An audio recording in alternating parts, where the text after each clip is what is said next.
kepada Yesus, mereka kehabisan anggur. Bayangkan, Maria yang diundang, dia melihat tuan rumah mengalami kekurangan, Maria tergerak hatinya dan dia langsung mendekati Yesus dan berkata, kekurangan anggur. Ini gambaran yang luar biasa, prinsip yang sangat luar biasa, di mana ada kepedulian. Ya, ada kepedulian yang dimiliki oleh Maria, sehingga dia melihat kekurangan yang ada, kesulitan yang ada yang dihadapi oleh saudaranya, dia pun mulai bergerak dan dia berkata kepada Yesus, mereka kekurangan anggur. Nah, ini gambaran yang luar biasa. Dan Yesus pun menjawab yang sama, ya, belum waktunya. Tapi Yesus juga melakukan. Ini bukti bahwa keluarga yang kuat adalah keluarga yang harus memiliki kepedulian juga. Kita harus peduli. Dengan istri kita jangan cuek. Dengan istri kita juga harus peduli. Kita harus pahami, mengerti apa yang menjadi kebutuhan istri kita. Ya, seorang wanita mungkin saat ini dia membutuhkan hal-hal yang ya untuk ritualnya, ya, atau untuk liturginya. Kalau mau pergi, ya, berapa lama dia ada di kamar mandi, kemudian berapa lama dia di depan cermin. Aduh, liturgi 1, liturgi 2, liturgi 3, mulai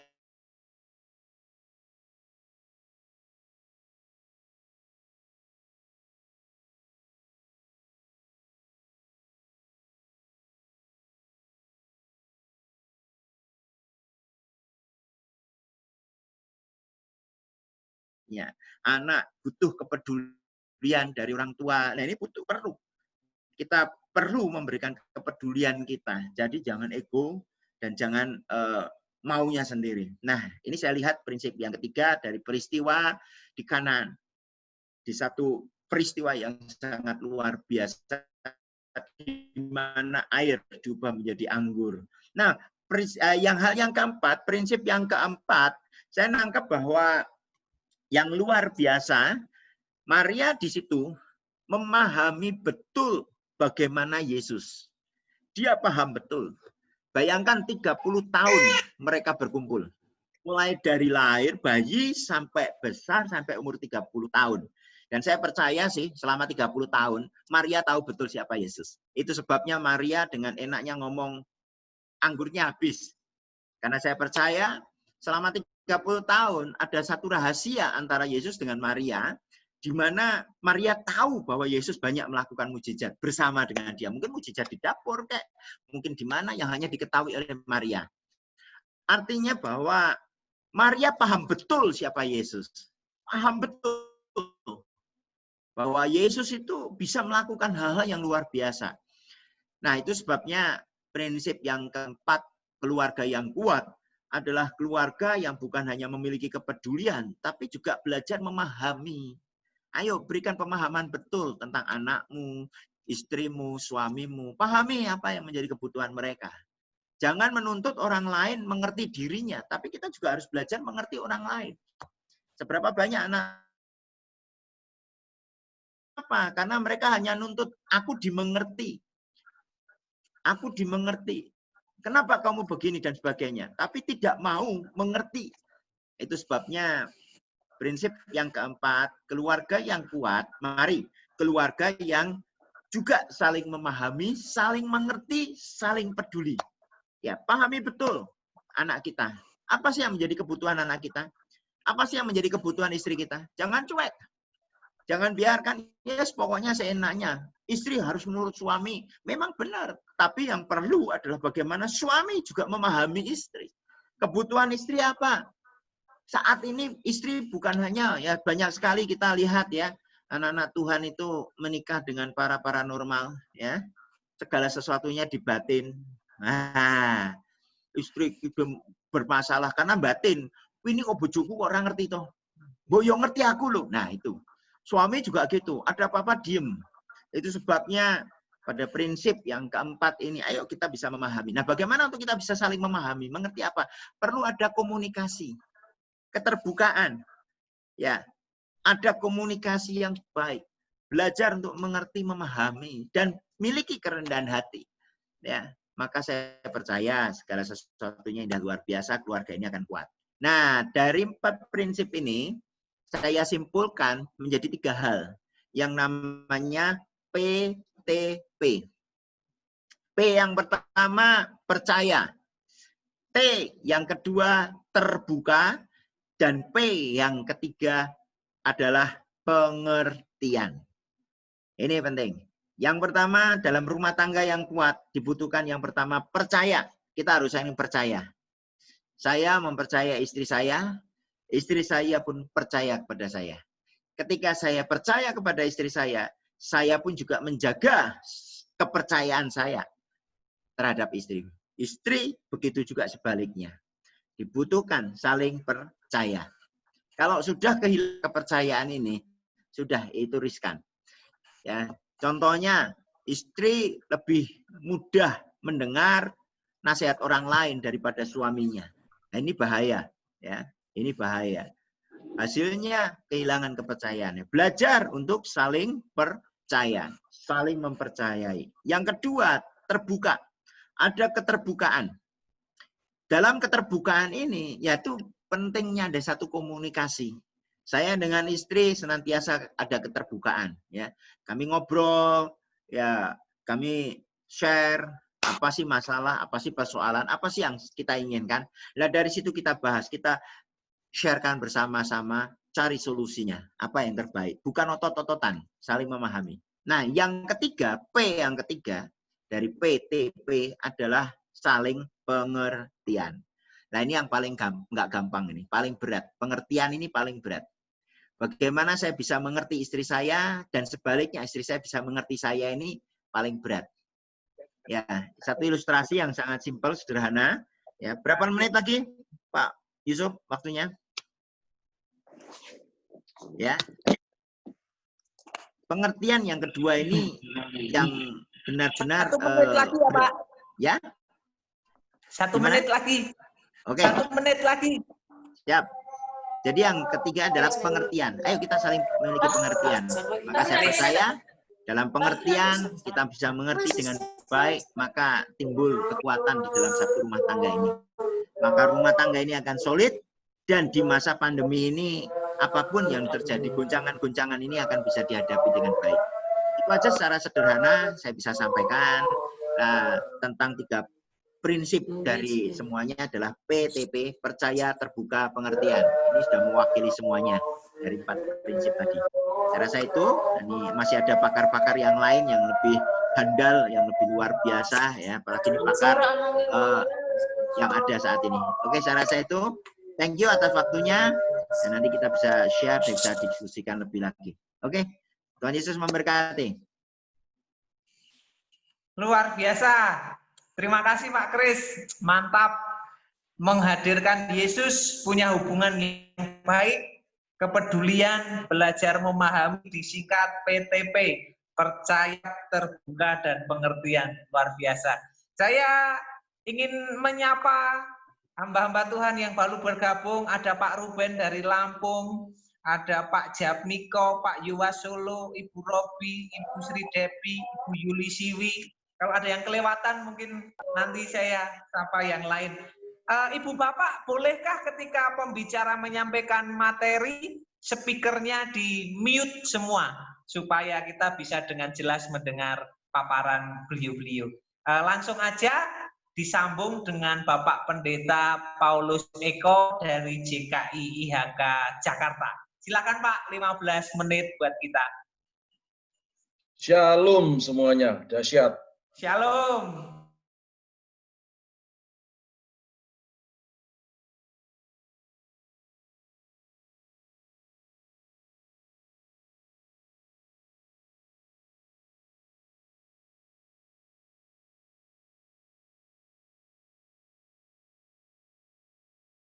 Wardi, terima kasih. Ya, tolong Pak Wardi dibukakan. Ya, siap. Mantap nih. Puji Tuhan. Nah, sudah kelihatan ya. Shalom saudara. Jadi sekali lagi terima kasih kesempatannya untuk Pak Yusuf yang telah memberikan waktu kepada saya. Saya sangat terhormat dan merasa sukacita karena banyak sekali kawan-kawan kita yang luar biasa malam hari ini bergabung pada acara ini. Dan saya juga mau menyampaikan, tapi sebetulnya tadi sudah disampaikan banyak oleh Pak Kris dari JKI Blessing Family Banjarmasin. Beliau adalah suhu saya muridnya dia itu. Nah, makanya khotbahnya bagus banget. Saya senang setiap pagi itu pasti live streaming. Saya masih tidur, dia sudah bangunin saya. Nah, itu salah satu cara untuk membuat keluarga itu menjadi kuat di tengah-tengah pandemi ini. Pandemi itu apa sih, saudara? Ya kebetulan saya latar belakang saya dari kesehatan. Jadi saya kuliah di sekuler, saya Akademi Analis Kesehatan. Jadi tentang virus sendiri itu tidak bisa main-main ya. Ini bukan pesanan pemerintah, tetapi kita harus waspada. Kalau setan, Anda bisa tengking dalam nama Yesus, setannya pergi. Tetapi kalau virus sampai gigimu rontok tidak akan pernah bisa. Jadi itu kita harus menjaga diri, kita harus hidup benar, jangan sok, jangan juga maaf, jangan ngeroh ya, dan seterusnya. Karena kita harus mengikuti prosedur yang ditentukan oleh pemerintah. Jadi cuci tangan, lalu pakai masker kalau keluar rumah, dan social distancing itu tetap harus dijaga.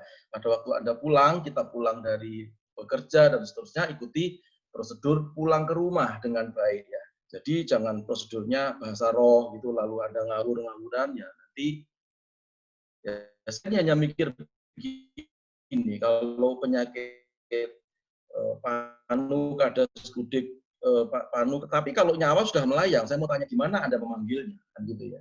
Nah, ini yang membuat saya juga strict sekali di dalam gereja kami, makanya sampai hari ini saya belum membuka ibadah on-site. Saya masih mengadakan ibadah live streaming atau online. Nah, karena waktu saya terbatas hanya 15 menit, ya, ini judulnya adalah keluarga kuat di tengah pandemi. Saya akan membaca, karena di sini adalah pakar-pakar yang sangat dahsyat, luar biasa. Saya memakai ayat tentunya, Matius 19 ayat yang ke-6 sampai 4 sampai yang ke-6. Jawab Yesus, tidakkah kamu baca bahwa Ia yang menciptakan manusia sejak semula menjadikan mereka laki-laki dan perempuan, dan firman-Nya, sebab itu laki-laki akan meninggalkan ayah dan ibunya dan bersatu dengan istrinya, sehingga keduanya itu menjadi satu daging. Demikian mereka bukan lagi dua, melainkan satu. Karena itu apa yang dipersatukan Allah tidak boleh diceraikan manusia. Ini bicara tentang keluarga. Jadi ternyata keluarga itu adalah unit organisasi terkecil yang Tuhan itu menciptakannya. Ya. Jadi Adam dan Hawa dipersatukan di dalam keluarga. Nah, maka itu saudara-saudara, keluarga itu apalagi menghadapi hari-hari yang seperti ini ya. Pandemi seperti ini kita tidak bisa abaikan, ya pandemi seperti ini kita tidak bisa biarkan, tetapi kita harus membuat sebuah ketahanan di dalam keluarga kita. Di samping juga pengetahuan tentang kesehatan, tentunya pengetahuan spirit itu juga penting ya.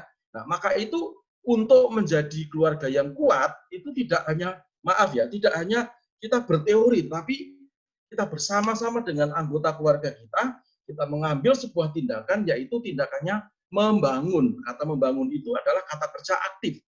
Ya, jadi libatkan seluruh anggota keluarga untuk membangun. Kenapa kita harus membangun? Bukan hanya pada waktu pandemi COVID-19 saja. Kalau kita lihat bagaimana Adam dan Hawa diusir Tuhan dari Taman Eden, sebetulnya citra keluarga itu sudah dihancurkan iblis semenjak apa? Adam dan Hawa jatuh dalam dosa. Ya, karena itu keluarga itu sebetulnya seharusnya merupakan representatif kingdom of God.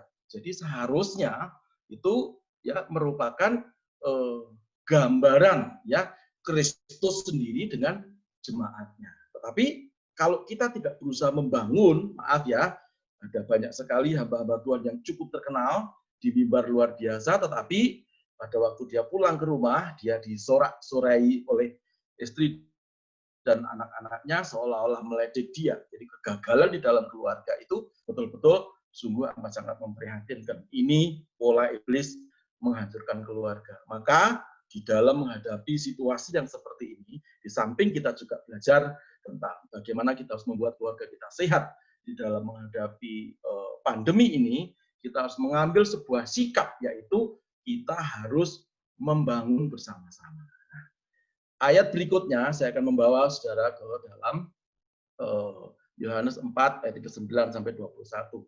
Kita mengasihi karena Allah terlebih dahulu mengasihi kita. Jikalau seorang berkata, aku mengasihi Allah, dan ia membenci saudaranya, maka ia adalah pendusta. Karena barang siapa tidak mengasihi saudaranya yang dilihatnya, tidak mungkin mengasihi Allah, ya, yang tidak dilihatnya. Tunduk kepada Tuhan yang tidak kelihatan, ditandai dengan tunduk kepada pemimpin yang kelihatan. Mengasihi Tuhan yang tidak kelihatan, ditandai dengan mengasihi sesamanya yang kelihatan. Jadi kita ini manusia kelihatan, ya. Jadi kita harus mengasihi sesama manusia, terlebih anggota keluarga kita. Maka itu, saudara-saudara, jadi keluarga itu sebetulnya adalah representasi Allah, ya, yang harus tercermin, ya, dilihat dari mana? Dilihat dari hubungan. Kalau tadi Pak Kris berkata bagaimana ada kepedulian, ya, bagaimana ada saling menjaga perasaan, ini hubungan, ya, hubungan yang normal, harus saling terbuka satu dengan yang lain. Landasannya apa? Saya tulis di sini, landasannya adalah kasih, saudara. Jadi bagaimana kita saling mengasihi, ya, antara ayah, ibu, dan anak-anak, anak-anak dengan orang tua, ya, karena keluarga inti itu isinya hanya ayah, ibu, dan anak. Kalau anaknya 5 ya anak-anak. Kalau anaknya 2 ya anak-anak. Gitu ya. Jadi itu keluarga inti. Lalu kalau ada orang tua, kalau ada kadang kalau kita tidak mengerti, ini juga menjadikan seperti perahu itu sopirnya 2. Ya. Jadi biduk yang dimana pilotnya itu 2. Gitu ya. Nah itu cerita lain. Suatu hal nanti kita juga akan membahas seperti itu. Nah, tapi yang jelas. Iya, kan kau tanya mau buat apa masuk orang? Aku kan nggak tahu. Tolong itu yang ini di mute ya. Jadi jangan langsung masuk, kaget saya.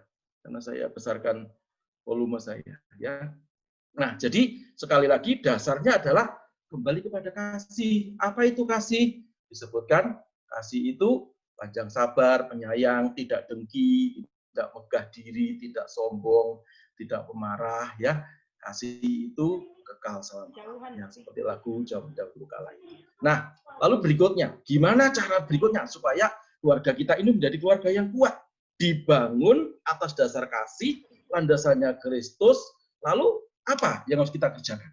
Ya, pertama, ya, kekuatan untuk menerima berkat. Jadi kita minta kekuatan di dalam kasih, tentunya ada kekuatan. Jangan hanya memburu yang jasmani, tapi burulah yang pertama-tama adalah yang rohani. Karena itu adalah karakter. Ya, saya seringkali mengkhotbahkan begini, saudara jangan hanya kuat miskin, tapi tidak kuat kaya. Pada waktu kita masih miskin, kita sering ke gereja. Gereja bukanya jam 10, ya, kita sudah datang jam 7 pagi. Tapi begitu diberkati, lupa ke gereja. Itu namanya kuat miskin, tidak kuat diberkati. Jadi kalau kita mengajak keluarga kita membangun karakter, ya, maka kita akan diberi kekuatan oleh Tuhan untuk menerima 2 berkat, yaitu berkat rohani dan berkat jasmani. Nah, yang kedua berikutnya adalah kekuatan untuk menjadi berkat bagi sesama. Kalau kita sudah hubungannya tadi baik, kita mengerti tidak lagi 2 melainkan 1, ya, kita landasannya kasih, bukan kasih dari konsep dunia, tapi kasih daripada Tuhan Yesus Kristus, maka kita ini bisa menjadi berkat bagi diri sendiri, bagi keluarga, dan bagi sesama kita. Kalau keluarga kita seperti itu, saudara-saudara, maka keluarga kita akan menjadi keluarga yang kuat. Ya, apapun yang kita hadapi, bukan hanya pandemi saja, ya, kesulitan, tantangan, dan apapun, kita akan keluar menjadi pemenang, bahkan lebih daripada pemenang. Itu ya. Jadi latih setiap keluarga untuk kita menjadi berkat. Jangan pelit, ya, jangan medit, orang Jawa bilang. Lalu berikutnya, ya, kekuatan untuk bisa belajar. Tadi dikatakan, ya, tentang kepedulian, tentang komunikasi. Jadi bagaimana kita melatih pendidikan anak-anak, ya, anggota keluarga kita, ya, bagaimana imannya, ya, bagaimana pengharapannya, bagaimana kasihnya, karena ini semua perlu dibangun. Tidak bisa hanya ditumpangi tangan, turunlah kasih Allah, ya, turunlah iman, ya, turunlah pengharapan, tidak bisa. Itu diajarkan, ya. Jadi itu namanya membangun. Dan yang terpenting, saudara-saudara, yaitu adalah budi pekerti dan norma atau namanya tata krama.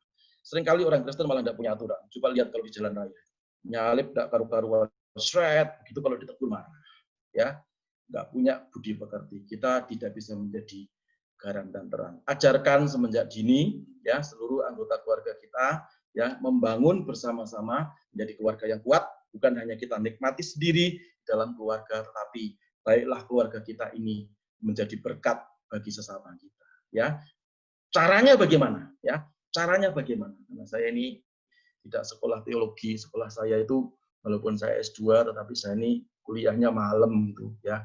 Kalau pas nganggur-nganggur saya kuliah, nggak seperti Pak Yusuf. Kalau Pak Yusuf kan reguler gitu ya. Jadi teologi saya itu teologi praktis gitu ya. Jadi ya begini nih, ya gitu. Nah, caranya bagaimana? Saya ingat ya di dalam 1 Tawari pasal yang ke-13 ayat 14. Jadi bukan hanya dengan teori, tentunya orang tua ya, ingat orang tua ya yang memiliki anak, anakmu itu bukan pendengar yang baik. Saya ulangi. Anakmu itu bukan pendengar yang baik, tetapi anak-anakmu itu adalah peniru yang sempurna. Saya ulangi. Anak-anakmu bukan pendengar yang baik, tetapi anak-anakmu adalah peniru yang sempurna. Jadi, maka itu kita memiliki sebuah tanggung jawab sebagai orang tua. Kita harus meneladankan hidup kita kepada anak-anak kita. Kalau kita melarang anak-anak kita miso-miso atau ngomong yang kasar, ya kita harus ngomong yang baik-baik. Ya. Maka itu jurusnya bagaimana supaya kita memiliki keluarga yang kuat di tengah-tengah pandemi seperti ini, ya, jurusnya adalah 1 Tawari 13 ayat 14. Kita baca bersama-sama 1, 2, 3. 3 bulan lamanya takut Allah itu tinggal di keluarga Obed-Edom, di rumahnya, bukan di halamannya, ya, bukan di terasnya, tapi Alkitab berkata di rumahnya, artinya di dalam rumah itu. Dan Tuhan memberkati keluarga Obed-Edom dan segala yang dipunyainya. Perhatikan, kata berkat tadi ada 2. Ya, berkat rohani, berkat jasmani. Ya, kalau kita sungguh-sungguh menghadirkan Kristus, ya, presence of God, hadirat Tuhan, ya, kita hadirkan bukan di halaman rumah kita, bukan di teras rumah kita, tapi di dalam rumah kita. Lihat apa yang dialami oleh keluarga Obed-Edom. Hanya 3 bulan keluarga itu diubah oleh Tuhan. Ya, keluarga itu mengalami transformasi spiritual, ya, dan mengalami transformasi materi, ya, yang sangat luar biasa. Bahkan sampai peristiwa ini didengar oleh Daud, ya, dan Daud ingin memindahkan tabut itu, ya, ke Yerusalem. Perhatikan. Jadi apa artinya? Ya, kalau dengan teori tadi saya berkata, anak-anak itu sekarang nggak bisa. Anda membuat sebuah definisi, sebuah teori yang muluk-muluk untuk anak-anak nggak bisa.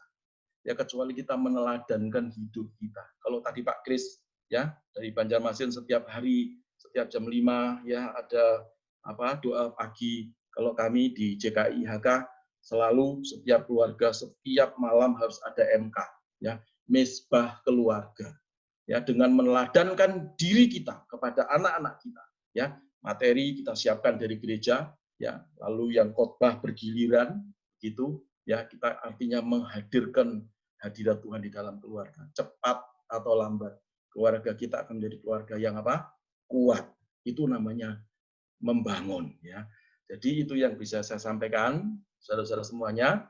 Ini ya berdasarkan pengalaman pada masa-masa PSBB seperti ini biasanya energi-energi itu terkumpul ya di luar karena mereka tidak bisa bekerja sehingga pada waktu di rumah itu isinya pertengkaran. Betul apa betul? Ya, biasanya mereka pergi ke kantor, yang bos marahi anak buah. Nah, sekarang di rumah nggak ada yang dimarahi anak-anak, yang dimarahi istri marahi suami. Kalau tidak ada hadirat Tuhan, ya, itu ya kita bilang bahwa rontok di dalam keluarga. Tetapi kalau kita menghadirkan hadirat Tuhan yang dasarnya kasih tadi, maka yang tidak mungkin jadi mungkin.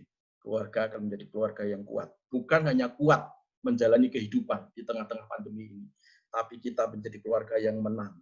Empati orang berarti belum buka. God bless you. Amin. Terima kasih Pak Paulus, luar biasa. Kita harus membangun, berlandaskan kasih, dan bisa jadi berkat, dan hadirkan Tuhan dalam rumah kita. Luar biasa, Roh Kudusnya sama, seperti yang Pak Kris tadi juga sampaikan, menghadirkan Yesus. Pak Paulus juga menasihatkan kita semua, hadirkan Tuhan dalam rumah kita. Luar biasa sekali. Saya ingin menyapa Bapak Matius, Ibu Marta, dari Purwodadi, Bapak Bowo dari Wonosobo, Ibu Lydia, calon evangelis kita ke Sumba, Ibu Veve dari Solo, Bapak Dibyo, Bapak Yusak dari Jawa Timur, Ibu Fani dari Lampung, selamat bergabung.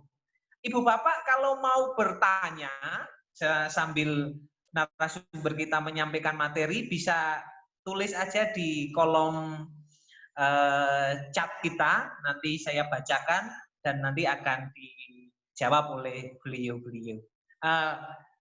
Menuju ke pembicara ketiga, ada Bapak Sukris, Ketua Korwil JKI Wilayah Solo.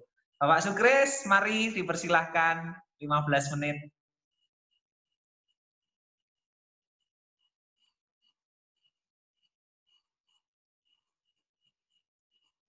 Pak Sukris, halo. Masih di mute kah?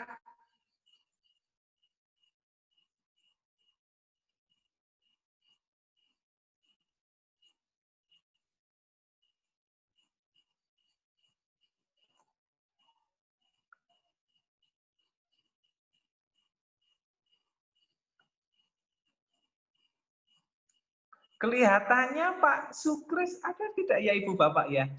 Halo. Ada. Halo Pak Sukris. Ya, halo. Bisa masuk? Ya. Ya, maaf. Lupa belum diaktifkan speakernya. Ya. Oke. Ya, oke. Langsung saja. Sebetulnya kalau saya jadi narasumber kok terlalu dini, saya ini paling muda. Kalau boleh dibilang pernikahan seumur jagung, tapi nggak juga sih ya. Kalau 9 tahun jagung ketuaan. Ya, oke. Sebelumnya mari saya mengajak kita buka Alkitab. Maaf saya nggak siapkan PowerPoint ya, tapi ada di laptop saya bacakan aja. Markus 3 ayat yang ke-25.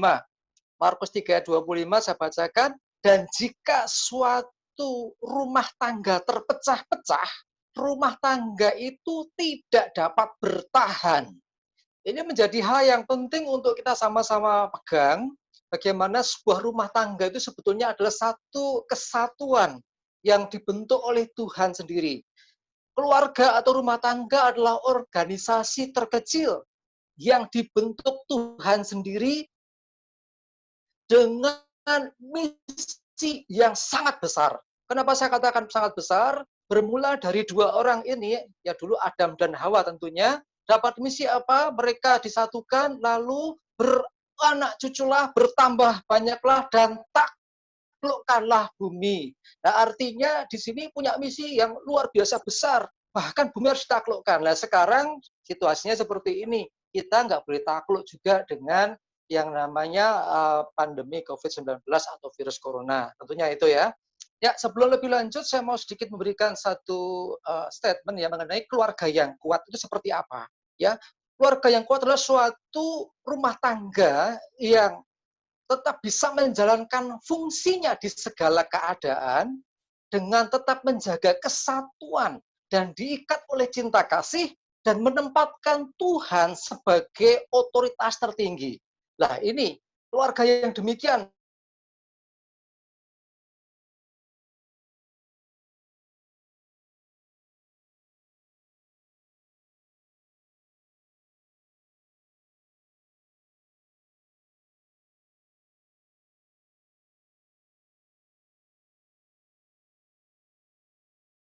bencana yang luar biasa global, bahkan bukan hanya Indonesia tapi dunia.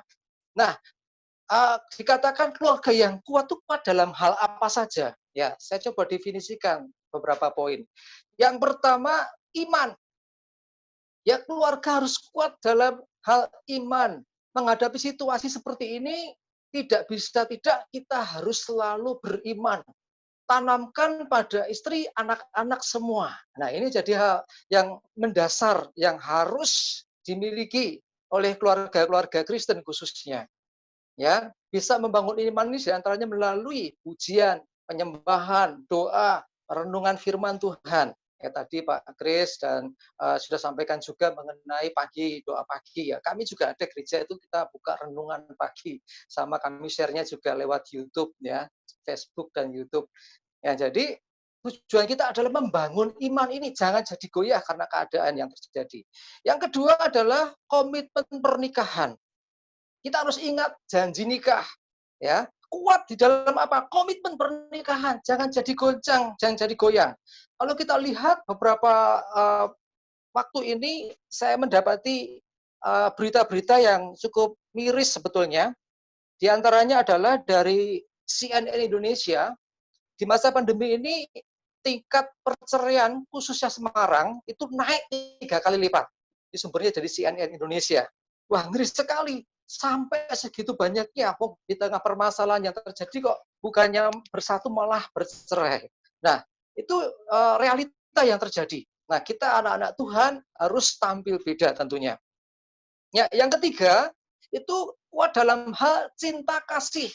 Justru di saat pandemi ini, di saat mungkin suami-suami termasuk hamba-hamba Tuhan juga ya tidak bisa berpelayanan keluar seperti dulu. Ya, kalau jemaat yang mereka kerja juga ada yang di PHK, dirumahkan, ya yang masih lumayan work from home, anak-anak study from home, artinya di rumah terus. Nah, saya jadi ingat pejangan Mbah Buyut saya yang mengatakan waiting tresno itu jalanan saka kulino. Jadi kalau tiap hari ketemu harusnya itu tambah cinta gitu loh. Tetapi dari survei yang terjadi ini kok malah ada perceraian yang meningkat. Nah, ini yang miris sekali sebetulnya. Nah, yang berikutnya lagi ya selain cinta kasih yang harus semakin kuat, ekonomi lah ini. Ya, jadi kalau bicara tentang corona mungkin keluarga kita aman, artinya tidak ada yang kena corona.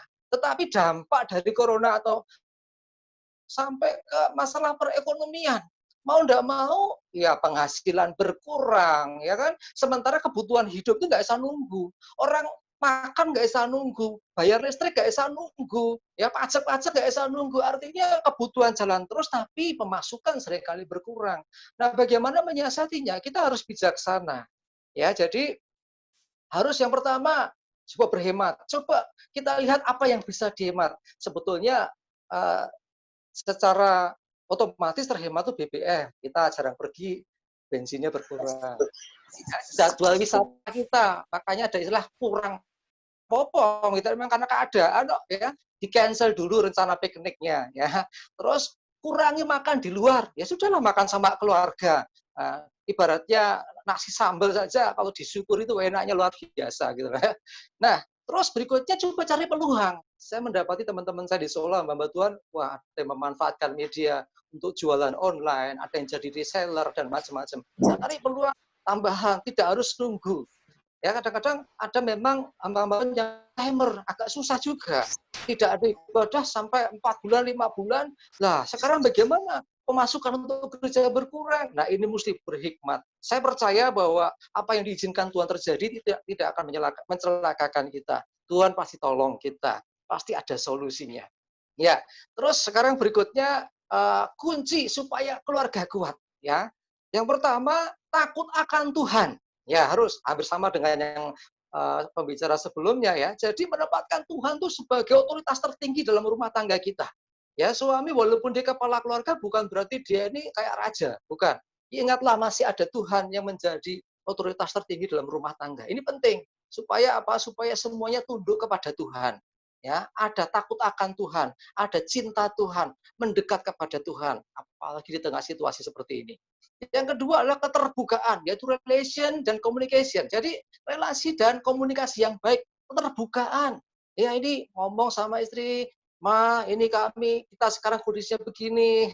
Yuk kita berusaha untuk bisa berhemat dan macam-macam lah. Pokoknya pergumulan apa yang dihadapi terbuka sehingga terhindarkan dari kesalahpahaman. Yang ketiga bersama dengan yang tadi ya, itu ikatan cinta kasih. Nah, ikatan cinta kasih ini terus dipupuk. Ya, kalau selama masih ada cinta, orang bilang wong jatuh cinta iki glojo rasa coklat kok. Ya kan? Artinya hal yang ini yang bisa membangkitkan cinta. Ya, cinta kasih dalam keluarga. Ya orang so piknik ya di rumah. Saya tuh sama anak-anak kadang-kadang gelar itu apa namanya karpet di tengah jalan depan rumah. Rumah saya itu jalan buntu, saudara. Jadi bisa bebas punya halaman. Ya enggak apa-apa, pokoknya supaya keharmonisan terjalin di keluarga kita, bukan hanya suami istri, termasuk juga dengan anak-anak. Ya, yang keempat, komitmen pernikahan tetap dijaga apapun yang terjadi, ya, karena Tuhan yang menyatukan, Tuhan pasti yang menolong. Jadi dari beberapa berita yang saya tangkap juga itu saya mendapat berita dari BKKBN sumbernya.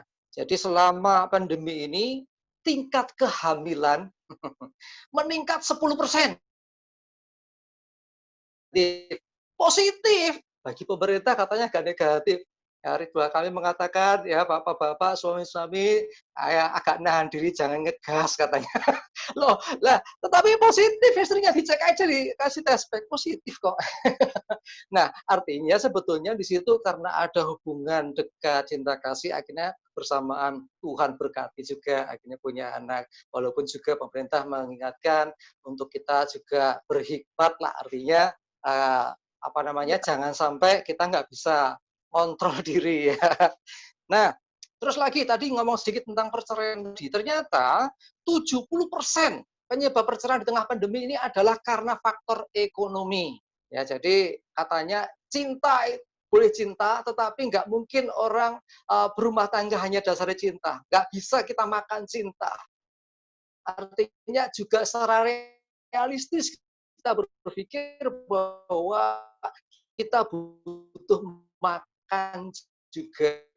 Ya, kebutuhan sehari-hari harus dipenuhi. Saya boleh sampaikan ini semua bukan karena saya hebat, enggak. Ya, saya mengalami banyak juga pergumulan di waktu-waktu ini. Karena mau enggak mau sebagai gembala kita akan melayani jemaat. Ya, beberapa jemaat udah ngeluh juga, Pak ini gimana, ini gimana. Saya ingatkan satu hal, selama engkau mengandalkan Tuhan, percayalah Tuhan pasti tolong. Wong Elia saja burung gagak disuruh untuk ngasih makan kok, ya dikasih makan ke Elia maksudnya. Jadi artinya apa? Tuhan bisa pakai segala cara. Hal-hal yang tak terduga bisa dilakukan. Ya, Tuhan bisa pakai hal-hal yang tidak kita pikirkan. Bahkan tidak pernah ada dalam pikiran dan hati kita. Ya, firman Tuhan berkata dengan Yesus mengatakan bahwa apa yang tidak pernah timbul dalam hati, nggak pernah didengar telinga, nggak pernah dilihat mata, disediakan oleh Tuhan. Jujur, selama pandemi ini ibadah offline ya, belum ibadah langsung, masih mengandalkan internet. Tetapi selama itu juga saya merasakan pemeliharaan Tuhan untuk keluarga kami. Bahkan saya diingatkan pada masa susah menabur. Nah, itu loh. Jadi gereja kami sudah 4 atau 5 ya, saya lupa. Kami bagi sembako ke jemaat. Gereja keluar duit. Nek perlu entek rapopo. Nanti Tuhan buka uang gereja itu kan tujuannya untuk memelihara umat Tuhan. Jadi kalau kita ngomong iman, ngomong rohani, jemaat kelaparan, gereja nggak mau tahu, ya nggak bisa. Ya, dan saya dapati keluarga di jemaat kami khususnya semakin raket ya. Ya, kuncinya selalu saya tekankan kepada mereka ketika mengalami kesusahan. Saya ingat master saya itu Pak Yusak Sujarwo, gandul Gusti. Terus terang kami di Sklogoimo ada pos PI, sampai sekarang kami belum kunjungi. Bukan nggak mau, kami kunjungi nggak bisa, nggak boleh sama pejabat setempat karena masalah ini. Mereka saya minta tolong ibadah keluarga. Kami pandu dari Solo, saya bilang. Dan puji Tuhan bisa tetap berjalan. Berapa waktu yang lalu saya kunjungi jemaat. Tetap nggak boleh, padahal jemaat itu yang jadi RT. Nggak boleh juga. Akhirnya kami janjian, oke, nggak diizinkan ketemu depan kantor polisi. Betul, saya datang, saya ada istri saya, kami ketemu dengan beberapa perwakilan jemaat depan kantor polisi. Aman di situ, nggak ada yang larang. Nah, itulah ya. Dan closing-nya ya, yang terakhir sebelum waktunya habis ini, saya mau sampaikan bahwa kunci dari semuanya tadi adalah bagaimana keluarga itu bergantung kepada Tuhan. Ingatlah, keluarga dibentuk, keluarga ini ada karena inisiatifnya Tuhan. Tuhan sang inisiator yang punya gagasan. Waktu itu Adam diciptakan, Tuhan berfirman, tidak baik manusia seorang diri saja. Lalu diciptakan Hawa, ya, menjadi penolong baginya. Lalu setelah berjalan, memang akhirnya mereka berdua jatuh dalam dosa. Nah, tetapi ya konsep keluarga sendiri tidak pernah dihapus. Ya, artinya masih berlangsung sampai sekarang. yang namanya laki-laki dan dan perempuan disatukan dalam pernikahan, itulah keluarga. Itulah organisasi terkecil yang punya visi yang begitu besar. Kalau keluarga utuh, keluarga kuat, maka gereja juga kuat. Bahkan bangsa dan negara kita juga akan kuat. Tetapi kalau keluarga goncang terus, kalau rumah tangga terpecah-pecah, seperti dikatakan firman Tuhan tadi, nggak bisa nyatu. Ya, nggak ada keharmonisan.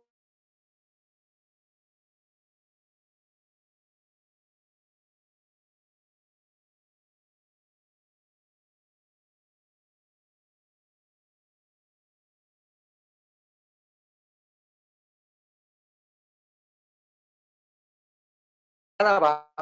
Dasarnya adalah kami saling mencintai. Yang tertinggi itu, iya, karena cinta adalah segalanya. Saya katakan, enggak. Kalau orang menikah dasarnya cinta, bahaya. Dasarnya nikah orang Kristen harus firman Tuhan. Kalau cinta, nanti jangan-jangan kamu suka sama sesama. Dasarnya cinta kok. Mau cinta dengan orang nggak seiman. Cinta kok, nggak bisa. Itu bukan dasar yang pertama. Yang pertama adalah firman Tuhan. Tuhan yang punya inisiatif, Tuhan yang menyatukan. Dengan begitu, nanti ada masalah, ada pergumulan. Ingat Tuhan yang telah menyatukan. Pasti tidak akan membiarkan kita. Pasti menolong kita. Apapun, beratnya seperti apapun. Pasti dibuka jalan. Ya, begitu ya Pak Yusuf. Waktu saya mungkin habis. Terima kasih. Intinya itu andalkan Tuhan karena Dia sangat benar. Oke, ya saya mengajak, apalagi kita hamba Tuhan ya. Terus kita jadi teladan bagi jemaat. Satukan hati suami istri khususnya juga anak-anak ya. Rumah tangga kita akan jadi sorotan jemaat. Seperti apa toh hamba Tuhan pendetaku ini hidupnya mau tidak mau jemaat cenderungnya ke sana ya. Terima kasih, itu yang bisa saya sampaikan. Tuhan Yesus memberkati. Silakan. Terima kasih Pak Sukris, sangat memberkati. Bagaimana kita harus membangun dan makin kuat di iman, komitmen, cinta kasih, dan ekonomi. Ekonomi kita makin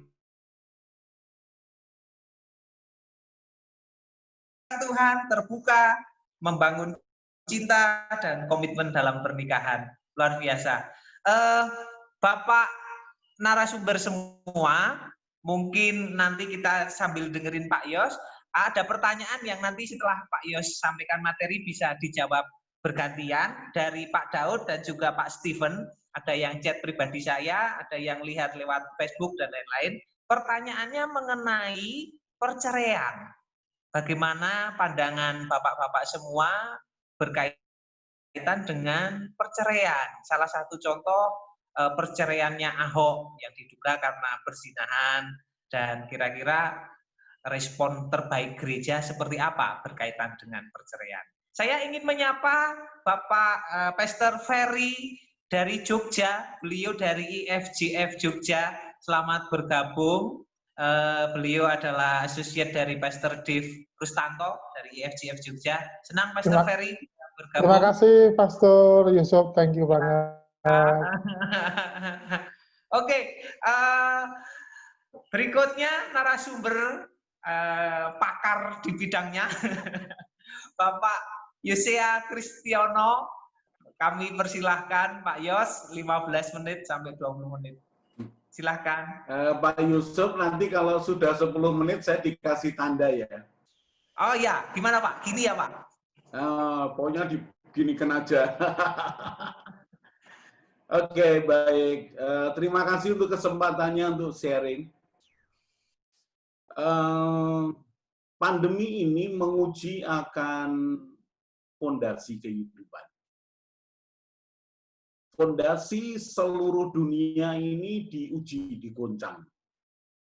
Apakah itu fondasi negara, fondasi organisasi, gereja, pribadi, keluarga, semua digoncang. Bahkan banyak orang kemudian menghubungkan pandemi ini dengan tanda-tanda kedatangan Tuhan yang kedua. Saya bacakan Matius pasal yang ke-7, ayat yang ke-24 sampai 27. Setiap orang yang mendengar perkataanku ini dan melakukannya, ia sama dengan orang yang bijaksana yang mendirikan rumahnya di atas batu. kemudian turunlah hujan dan datanglah banjir, lalu angin melanda rumah itu, tetapi rumah itu tidak rubuh, sebab didirikan di atas batu. Tetapi setiap orang yang mendengar perkataanku ini dan tidak melakukannya, ia sama dengan orang yang bodoh, yang mendirikan rumahnya di atas pasir. Kemudian turunlah hujan dan datanglah banjir, lalu angin melanda rumah itu, sehingga rubuhlah rumah itu dan hebatlah kerusakannya. Kita tahu bahwa pandemi ini menguji akan fondasi kehidupan. Seluruhnya diuji. Nah, saya mau sampaikan, kalau di dalam keluarga, fondasinya apa yang diuji? Saya sharekan ini ada empat pilar pembangun keluarga. Dan mari lihat apakah pilar kita ini goncang atau tidak. Akar kita ini goncang atau tidak. Yang pertama, perjanjian. Pernikahan dibangun di atas perjanjian yang buahnya adalah kesetiaan. Nah, apakah di dalam pandemi ini perjanjian pernikahan kita ini semakin kuat, kesetiaan kita semakin kuat, atau tidak? Ke istri, ke keluarga, ke Tuhan. Goncangan ini. Kemudian, akar yang kedua, pilar yang kedua adalah dalam keluarga, saya buat jadi 4 ya. Satu perjanjian yang berbuahkan kesetiaan. Kemudian yang kedua, kepercayaan yang berbuahkan kesatuan. Nah, ini diuji. Apakah saya ini percaya ya, tambah percaya ketika kondisi seperti ini, pengaturan, saya nggak tahu setiap rumah tangga punya policy, punya kebijakan pengaturan keuangan, pengaturan pembagian pekerjaan anak-anak, suami istri dan segala macamnya. Seberapa kita ini dalam keluarga kita ini bisa, atau dalam pernikahan kita bisa saling percaya. Di tengah tekanan pandemi ini aku masih percaya nggak? Atau aku khawatir dan segala macam. Nah, ini yang diuji dalam pernikahan ya. 4 fondasi. Fondasi yang ketiga adalah fondasi komunikasi yang buahnya itu hubungan baik. Nah, di titik ini banyak orang goncang. Mungkin kalau bicara komitmen, perjanjian yang bagian dari kesetiaan, ya apa boleh buat, karena kan kita ini menikah sekali seumur hidup, oke. Yang satu ya. Yang kedua, kalau bicara kepercayaan apa boleh buat, bagian dari ekspresi iman. Tetap kita ini satu di dalam Tuhan. Oke. Sekarang bagian yang ketiga nih.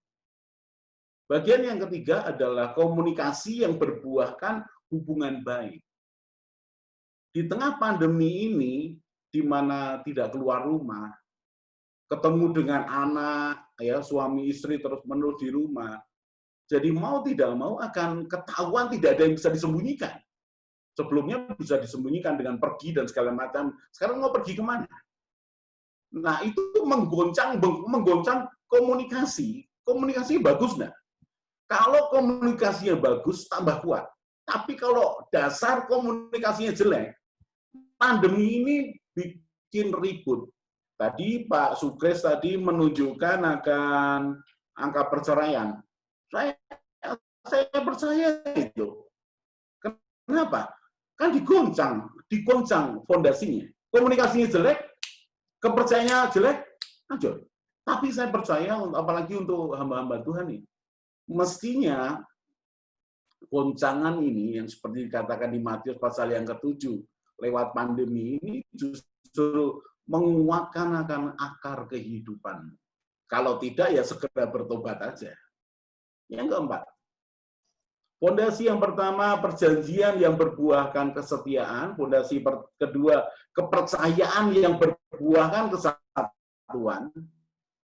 Ini ya, ini diuji. Kalau enggak percaya dengan pasanganmu, ya tinggal nunggu aja ributnya kapan. Kemudian yang ketiga adalah komunikasi yang berbuahkan hubungan baik. Nah sekarang yang keuangan yang berbuahkan akan keseimbangan kehidupan. Di sini sangat diuji. Kalau kita ingin mengatur pernikahan, rumah tangga kita dengan baik, ada pembagian antara yang mesti dikeluarkan, ada yang mesti disimpan, mesti ditabur dengan baik, maka tidak akan ada masalah goncangan ekonomi yang seperti ini. Artinya orang punya lumbung sebagian yang diatur, ya, di-manage dengan baik. Tapi kalau tidak punya, ini akan terjadi goncangan yang besar yang menimbulkan keributan. Jadi saya melihatnya kalau keluarga mau kuat, lihat akarnya. Akarnya kuatin. Akarnya kuatin. Jangan banyak nyalah, jangan saling menyalahkan. Ini kondisi global. Tidak bisa, tidak harus dihadapi bersama. Kesatuan yang tadi saya sebut, kepercayaan antar keluarga, itu sangat diuji.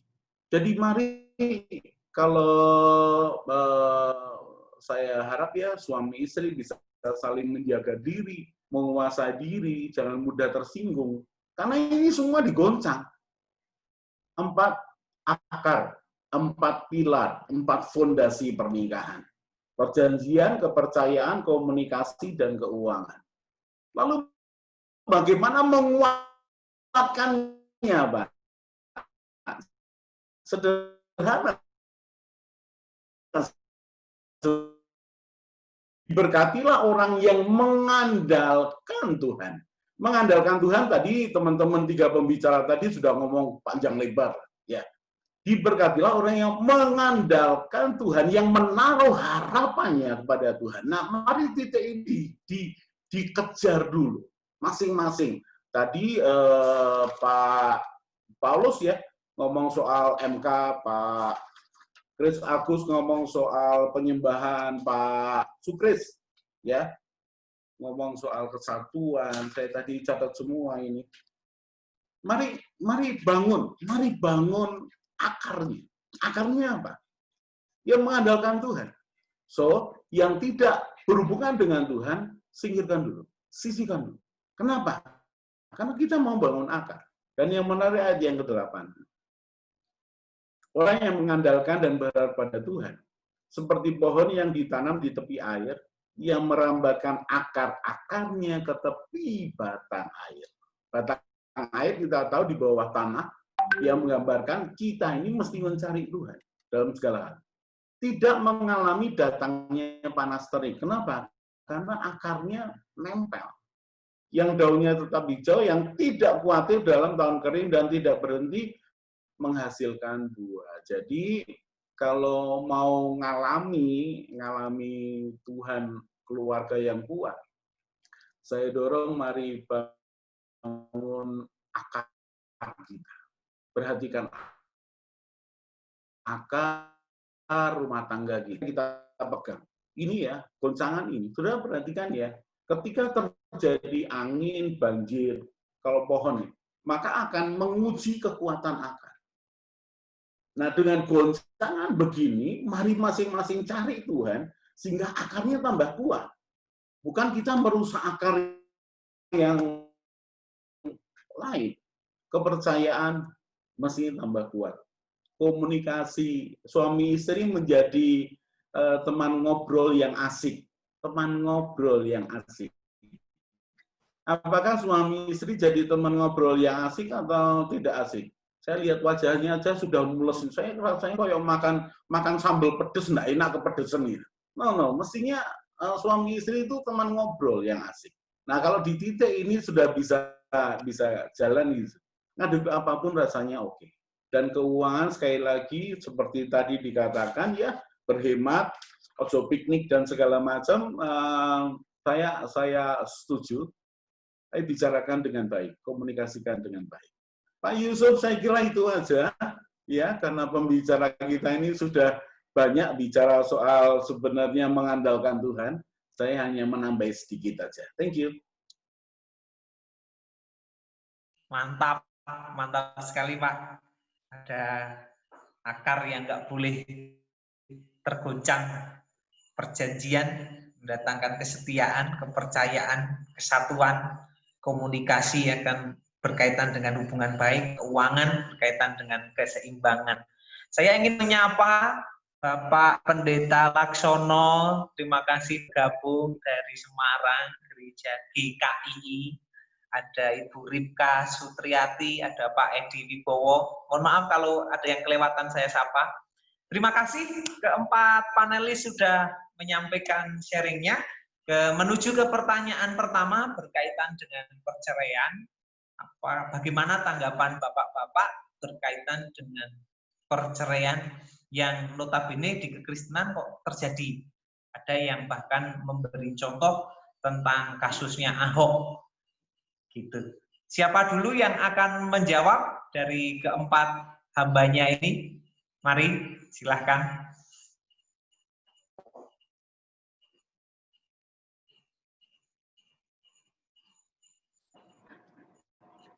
Pak Yusuf, pertanyaannya yang ini yang mana? Yang dari mana ya? Saya supaya bisa baca chatnya ya. Oke. Tadi ada dari Pak Steven dan Pak Budi. Jadi Pak Steven WA langsung saya. Kemudian Pak Budi ada di chat juga. Intinya tentang perceraian gitu.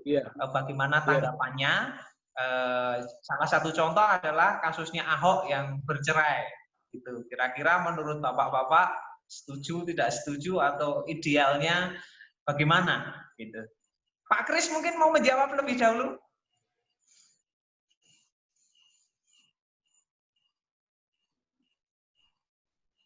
Oke. Silakan Pak.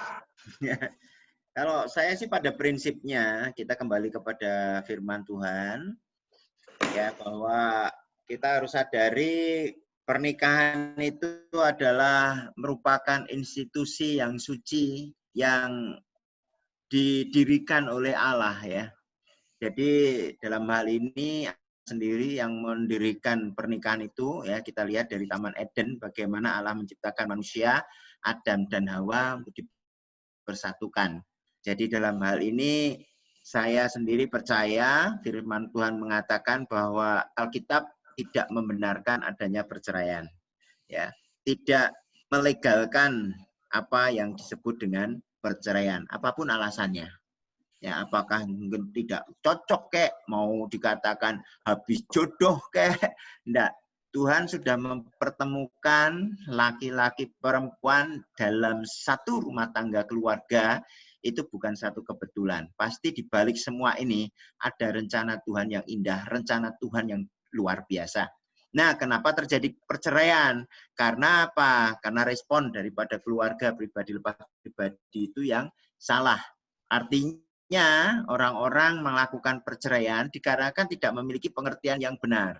Bahkan berusaha untuk membenarkan dirinya dan kemudian mencari celah-celah yang lain. Itu sebabnya Musa, ya, dia berkata karena kedegilan hati bangsa Israel, dia memberikan surat cerai. Tapi pada prinsipnya saya percaya bahwa apapun alasannya, ya, apapun alasannya, perceraian adalah satu perkara yang sangat tidak dilegalkan, ya. Itu merupakan satu hal yang mendukakan hati Tuhan, menyedihkan hati Tuhan. Karena berarti ketika kita mengambil satu sikap tindakan untuk menceraikan pasangan kita, berarti kita sudah mengingkari janji surga itu sendiri, ya. Karena perceraian itu sangat kudus dan suci, sebuah lembaga yang didirikan Allah. Itu aja, singkat, simpel, sederhana. Apapun yang terjadi, itu sebabnya ketika ada persoalan permasalahan di dalam satu rumah tangga, saya akan senantiasa menuntun gimana caranya supaya tidak terjadi perceraian dan terjadinya pemulihan, yaitu dengan cara miliki pengertian yang benar, ya. Itu pengertian yang benar. Tadi ada kasus-kasus yang disinggung dan sebagainya, ya itulah. Monggo, biasanya orang lebih suka tidak kembali, ya, mencari celah-celah itu aja, saya rasa, ya, untuk membenarkan dirinya.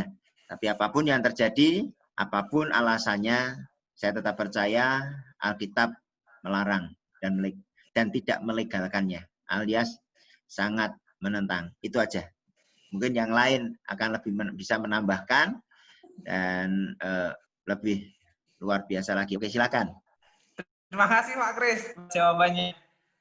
Pak Sukris, Pak Eko, Pak Paulus, atau Pak Yos, silakan menang. Oke, saudara-saudara, jadi tentang perceraian, mengaminkan apa yang dikatakan Pastor Grace, ya, jadi apa yang dipersatukan Allah itu tidak boleh diceraikan oleh manusia. Ya, kenapa ada perceraian? Karena masing-masing tidak mau rendah hati di hadapan Tuhan dengan berbagai macam dalih. Nah, sekarang kalau dikembalikan, makanya kalau dulu saya dari Departemen Konseling dan Pernikahan, selalu kalau menghadap ke saya, ya saya bertanya, sudah bertengkar apa belum? Itu pertanyaan yang pasti saya tanyakan. Kalau calon mempelai itu mengatakan, saya belum bertengkar, pasti akan saya usir dari ruangan saya dan saya berkata, silahkan sekarang Anda bertengkar. Ya, untuk apa pertengkaran pada waktu pacaran? Untuk mengetahui karakter masing-masing. Ya, bikin 2 buku, ya, lalu ambil pulpen tinta merah dan pulpen tinta hitam, ya, lalu cari kejelekannya pada waktu pacaran. Ya, jeleknya ngentutan, misalnya, lalu janji tidak tepat, ya, utangan dan seterusnya, ditulis semuanya, ya, di dalam buku merah dengan tinta merah. Ya, lalu kebaikannya ditulis dengan tinta hitam dan apa? Ya pasti kalau orang pacaran semuanya baik, tapi kita harus melatih untuk kita melihat secara terbuka. Nah, pada waktu kita sudah mengerti, calon mempelai mengerti bahwa ini kok ternyata berat sekali, ya risikonya. Ya, jangan diteruskan, karena kalau begitu Anda meneruskan, artinya Anda akan masuk ke dalam padang gurun. Tapi kalau sudah terlanjur, bagaimana? Ya, sudah terlanjur bagaimana? Lanjutkan, karena di situ ada mujizat. Walaupun di padang gurun tetap ada tiang awan dan api, ada sebetulnya ada anugerah Tuhan. Ya, itu sebetulnya kenapa terjadi perceraian? Di langkah awalnya pun sudah salah. Ya, termasuk dalam keluarga sering sekali terjadi namanya krisis kasih. Ya, krisis kasih. Jadi krisis kasih itu Wonogiri, Jawa Tengah. Ya, modelnya kayak gini Wonogiri, kasarnya luar biasa. Mungkin orang Madura pun ya kurang lebih sama begitu. Tapi pada waktu saya ulang tahun itu kalau diberi lauk pokon tuku kembang, ya mendingan kamu kasih saya bunga bang, karena itu bukan bahasa kasih saya. Ya kan? Bahasa kasih saya adalah apa? Bahasa kasih saya itu dihormati, ya.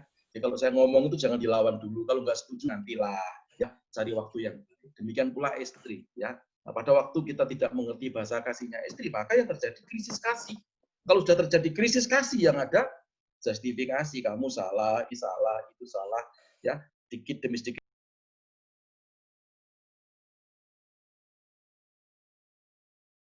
Paksa oleh Hansip begitu, milih-milih sendiri, ya, masuk padang gurun, lalu nggak cocok, itu hanya alasan. Jadi kalau tadi ada satu nama yang dicatut tadi Pak A itu tadi, ya biarin aja, menurut saya ya beliau sudah melakukan hal seperti itu, ya tanggung sendiri akibatnya. Kita berkata yang dipersatukan Allah tidak boleh diceraikan oleh manusia. Kecuali salah satu mati, tapi jangan dibunuh ya. Salah satu nggak mati-mati nanti kamu bunuh, ya jangan, dosa. Udah itu aja, Pak Yusuf. Lanjut. Pak Paulus, Pak Kris, Pak Sukris, Pak Yos, ada mempertajam aja. Kan realitanya ada banyak perceraian di kekristenan. Ini ada pertanyaan dari Pak Daud. Terus tindakan pastoral atau penggembalaan kita terhadap orang-orang yang sudah bercerai, kira-kira respon gereja seperti apa? Tetap bolehkah pelayanan atau dilarang pelayanan? Karena realita sudah banyak memang yang bercerai. Boleh tetap melayani atau tidak boleh. Terima kasih. Ini pakarnya Pak Yusuf ya. Mungkin tolong dijawab Pak.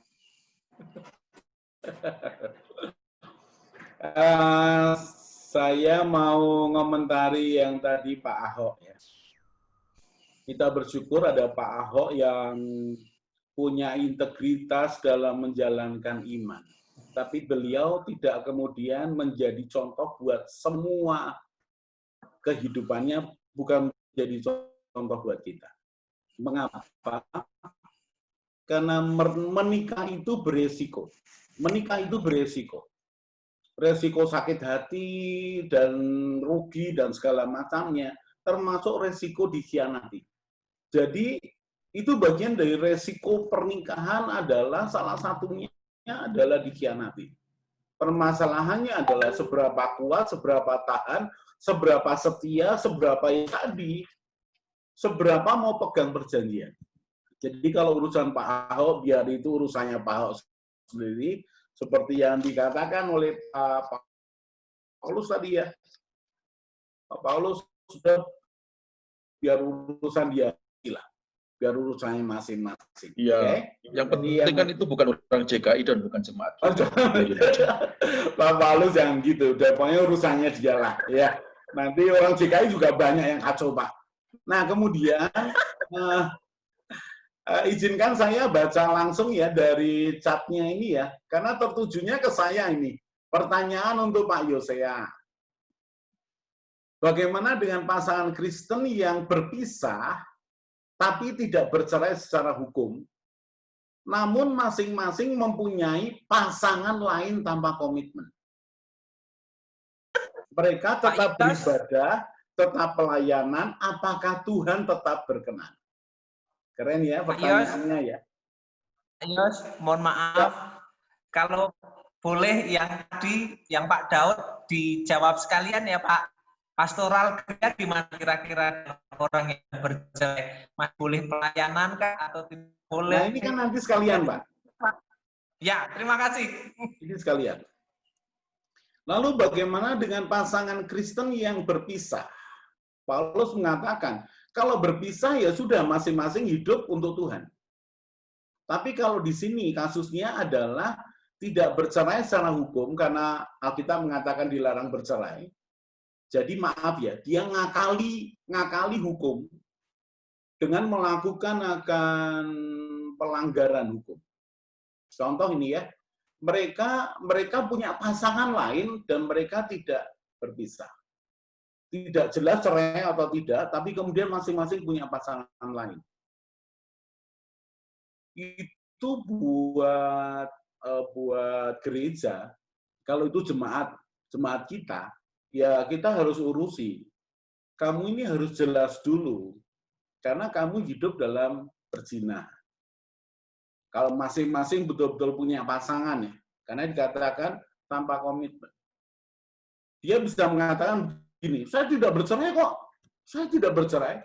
Tapi kenyataannya dia bangun ikatan hati dengan orang lain. Saya tidak mau seminar pernikahan, tapi perhatikan kesatuannya.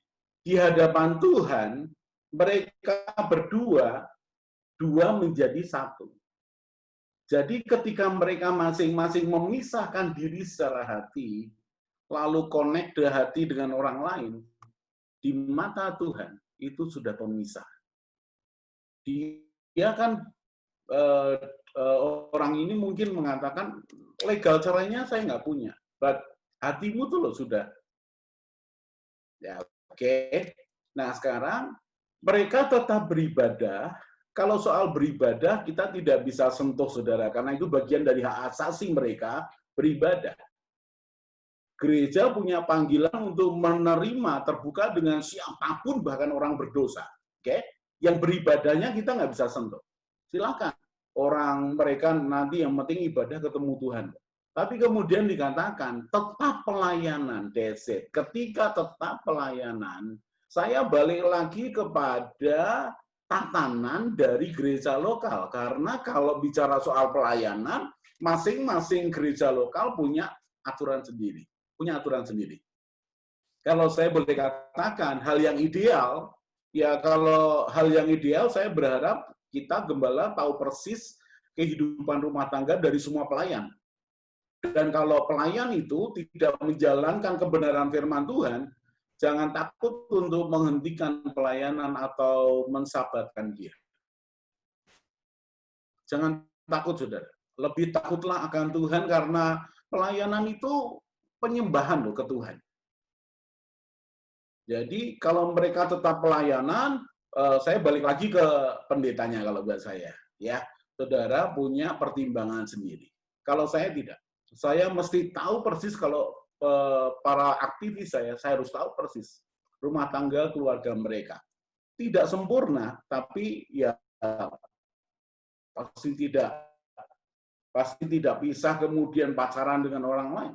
Kemudian kalau dikatakan, apakah Tuhan tetap berkenan? Nah, itu bukan ranah saya untuk mengatakan berkenan atau tidak. Karena itu ranah Tuhan. Ya. Cuma saudara bisa jawab sendiri kalau orang melanggar firman, mengakali Tuhan dengan tidak bercerai tapi kemudian jalan dengan orang lain, bermain-main di situ. Kemudian beribadah harus terbuka kita. Mereka beribadah, siapapun boleh beribadah. Tapi kalau pelayanan, saya balik lagi ke para gembala sidang. Kalau saya tidak. Saya akan tegur, saya akan panggil kalau ada sesuatu yang nggak beres dalam rumah tangganya. Tapi kalau soal Tuhan berkenan, saya kira semua kita tahu lah. Tapi baiklah kita nggak usah menghakimi sampai titik, wah ini Tuhan nggak berkenan, siapa kita? Ya kan? Yang penting kita lakukan bagian kita sebagai gembala. Ini terlalu banyak ngomong nih saya, Pak Yusuf. Cukup nih Pak Yusuf. Nggak apa-apa, Pak. Di sini bebas, Pak. Oke. Pertanyaan berikutnya dari Saudara Yunus, bagaimana tanggapan narasumber berkaitan dengan kawin campur ya?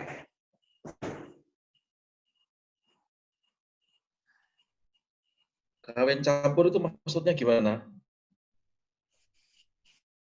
Yunus, bolehkah bicara? Langsung aja mungkin. Kawin dengan orang tidak percaya, Kawin campur biasanya, ya halo, ya, halo ya, Pak. silakan. Ya, itu kawin campur biasanya itu di dalam satu rumah tangga itu ada terdapat agama-agama, maksudnya ada agama Buddha, ada agama Islam, gitu. Itu bagaimana tanggapannya para sumber untuk menanggapi hal seperti itu, Pak? Saya kira itu narasumber yang lain. Kalau saya juga kawin campur sih. Saya orang Jawa, saya orang Tionghoa. Saya tadi makanya agak bingung gitu. Saya pinter sih soalnya saya hitam, jadi saya putih, dan saya menghasilkan anak-anak yang putih-putih. Gitu. Jadi kalau saya hitam, lalu ketemu dengan hitam, anak saya kan belang-belang repot. Itu saya kira tadi kawin campurnya. Monggo yang lain. Saya ke Pak Yunus nih, Pak Yunus. Mungkin intinya gini Pak. Ini Pak. Ya. Itu menikah. Mungkin ini saya lebih berjelas gini Pak.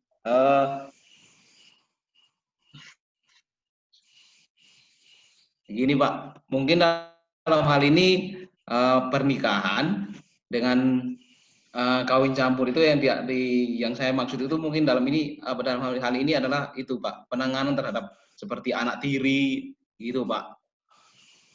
Terkadang itu kan banyak itu.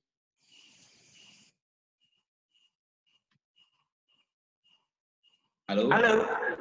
Halo Pak? Ya, gimana? Halo?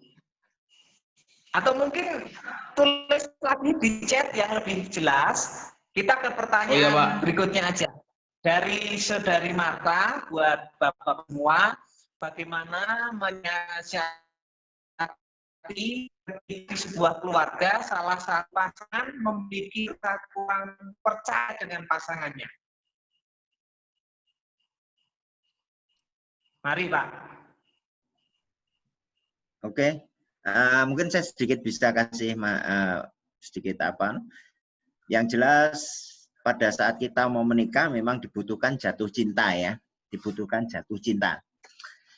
Itu salah satu dasar. Tetapi di dalam pernikahan itu sendiri sudah bukan jatuh cinta itu lagi yang utama. Tetapi yang jelas adalah membangun cinta.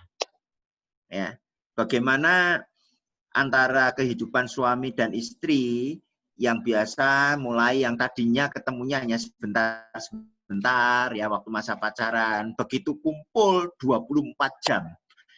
Itu maka akan muncul hal-hal yang tadinya dipikir, ini baik banget, ternyata ya cantik-cantik ternyata tidurnya ngorok. Lah ini ngetesan dan sebagainya. Lah ini ternyata ada banyak hal yang berselisihan, berbenturan tadi. Nah, di situ sudah sering sekali kejadian cinta itu mulai jadi luntur kayaknya. Itu sebabnya kita harus punya komitmen dalam sebuah pernikahan. Maka yang perlu kita sadari adalah bagaimana kita mulai start membangun cinta itu. Membangun cinta yaitu apa? Ya kembali kepada apa yang saya sampaikan, PTP. Kedua belah pihak, suami dan istri harus mulai belajar percaya, terbuka, dan saling pengertian. Nah kalau cemburuan itu berarti nggak percaya, ya rumah tangga goncang dong. Itu sebabnya perlu diberi satu pengertian. Kalau istrinya cemburuan terus, bagaimana suaminya stres? Nah pertanyaannya, jangan kita hanya berpikir bahwa orang lain harus berubah. Wah minta bagaimana nasihat, bagaimana kita konseling. Ini loh istri saya ini loh, kok nggak berubah-ubah. Istri saya ini loh cemburuannya luar biasa. Sadari, kenapa istri cemburuan? Jangan-jangan mata Anda yang jelalatan sebagai suami. Nah, loh ini harus disadari dong. Jangan-jangan Anda sebagai suami, loh Anda sadari, mungkin Anda sadari ya, sampai ngelihat cewek lewat sampai nabrak tiang listrik. Lah istri Anda ya gimana nggak cemburu? Artinya dalam hal ini bagaimana mengatasi pasangan kita yang terlalu bercemburu? Ya kita juga harus berubah, kita harus memahami, beri pengertian. Ya, contoh aja handphone. Lah ini kadang-kadang suami istri nggak ada keterbukaan di dalam handphone. Handphone di password, suami nggak ngerti, istri nggak ngerti. Loh, gimana ada keterbukaan? Itu loh. Ya kan? Berhubungan makan bersama harusnya itu satu-satu keakraban, keintiman. Yang terjadi apa? Asik dengan handphonenya masing-masing. Sehingga handphone bisa mendekatkan yang jauh, menjauhkan yang dekat. Loh gimana pasangan kita nggak cemburu? Artinya cara mengatasinya, ya kita juga harus berubah dulu dong. Pribadi kita juga harus berubah dulu. Berubah untuk bisa memahami bagaimana, kenapa istri saya cemburu. Ya kita harus berubah. Saya punya handphone, ini terbuka. Password itu istri, anak tahu. Nggak ada yang tersembunyi. Kenapa? Ada keterbukaan. Ada keterbukaan. Itu yang perlu kita pahami. Dan yang kedua, harus ada saling percaya. Dan yang luar biasa adalah saling pengertian.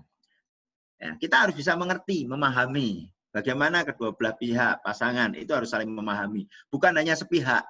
Saya sebagai suami, saya memahami istri, tapi istri nggak mau memahami. Ya enggak akan jadi solusi yang baik.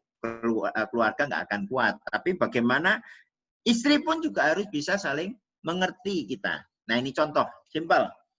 Ada satu ilustrasi yang terjadi dalam keluarga saya, ya khususnya pada saat awal pengantin baru. Ya, pengantin baru Mas Yusuf juga sudah ngerasain ya. Luar biasa. Saya itu paling suka tidur itu di kamar yang gelap gulita. Kalau gelap, wah enak banget itu. Tidurnya nyenyaknya luar biasa. Terang sedikit aja sudah susah tidur. Kebalikan istri saya itu kalau tidur itu harus terang benderang. Coba bayang no. Ya. Begitu dipersatukan dalam pernikahan, kita sudah nggak butuh jatuh cinta lagi. Tapi membangun cinta, gimana sudah saling mengerti. Saya suka tidur gelap, istri suka tidur terang. Dijadikan satu. Remang-remang pun nggak jadi solusi buat saya secara pribadi. Nggak bisa. 3 hari 3 malam, saya sulit tidur. Mata saya cekung hitam. Keluar dari kamar, orang-orang yang masih datang dan saat itu pun wah melihat, wah lemburnya kok kekencengan loh, belah. Susah. Tapi dibutuhkan pengertian dan pengertian itu perlu proses, yaitu bagaimana kita bisa membangun Bagaimana saya bisa mengerti istri saya, dan istri saya bisa mengerti saya. Dan kita berjuang bersama-sama. Itu. Saya paling suka durian di masa lalu. Istri saya bencinya luar biasa. Baunya aja, wah, gergeten. Tetapi kebalikan, istri saya paling penyuka pecel. Saya paling tidak suka sayur-sayuran.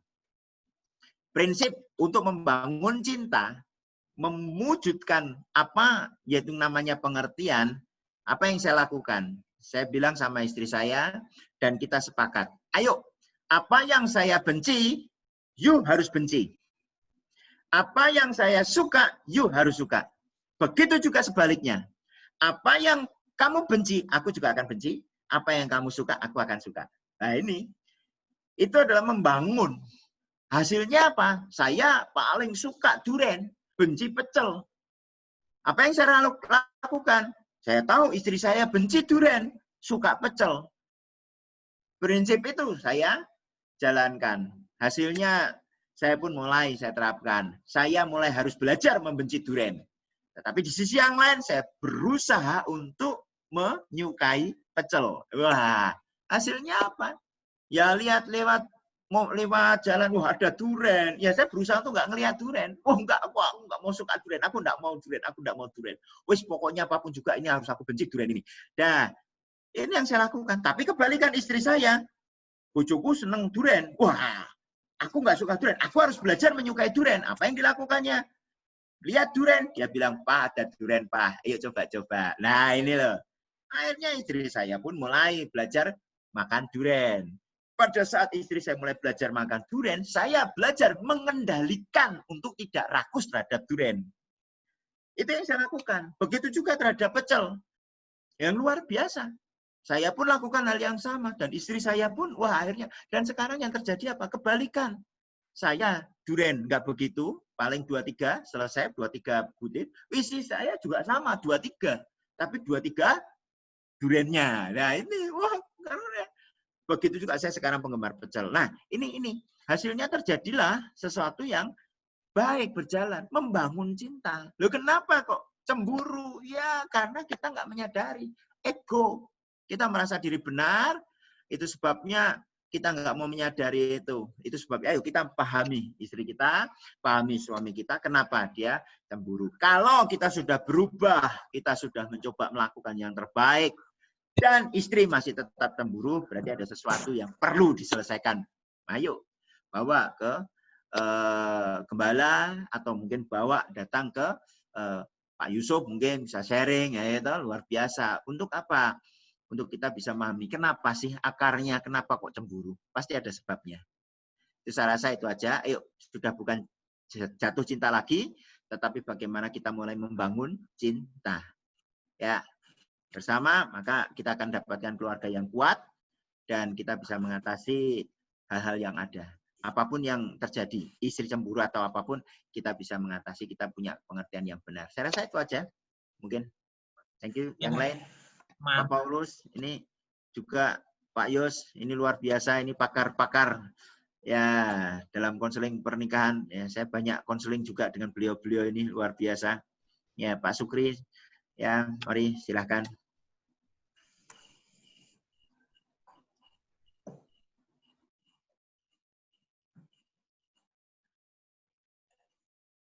Terima kasih Pak Kris. Ada pertanyaan Pastor Yusuf. Jadi itu ini tanya kok malah pada curhat. Ya, saya kira ini betul. Jadi bagi para pembicara, tolong jangan curhat ya. Dengan kebenaran firman Tuhan saja. Kalau curhat yang paling banyak saya orang Jawa, itu saya orang Jawa. Tiap hari dulu berantem. Ya, dulu, sekarang enggak.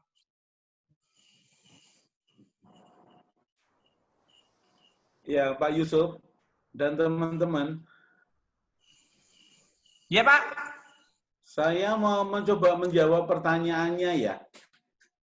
Silakan, Pak. Dari Ibu Marta ini ya. Dikatakan saya mau tanya, bagaimana kalau dalam sebuah rumah tangga, salah satu dari kedua pasangan, suami atau istri, adanya rasa kurang percaya kepada pasangan masing-masing.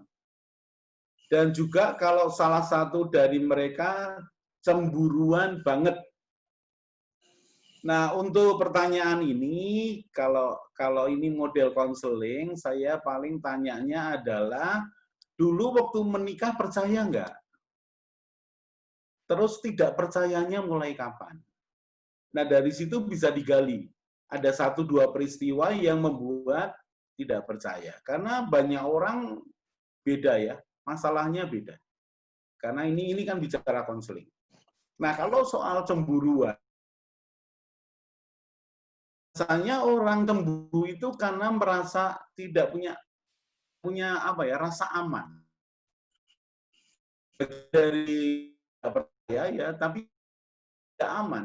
Dan seringkali punya latar belakang yang menyakitkan. Nah, itu digali dulu aja. Itu digali. Kenapa? Saya kemudian cemburu. Nah, pernahkah itu dibicarakan berdua? Jadi karena ini kalau mau konseling begini, jawabannya akan melebar banyak ya. Saya nggak tahu apakah ini pelayan Tuhan atau gembala gitu ya. Nah, paling begitu dulu. Nanti kemudian dibahas titiknya di mana dan dari situ baru pembenahan. Saya kira itu dulu kalau yang menjawab ini tadi pertanyaannya. Terima kasih.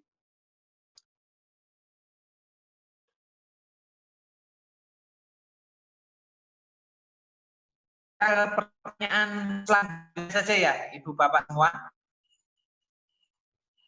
Dari Saudara Debbie, bagaimana membangun kasih di tengah keluarga yang berombak? Mari silahkan Pak dulu yang akan menjawab.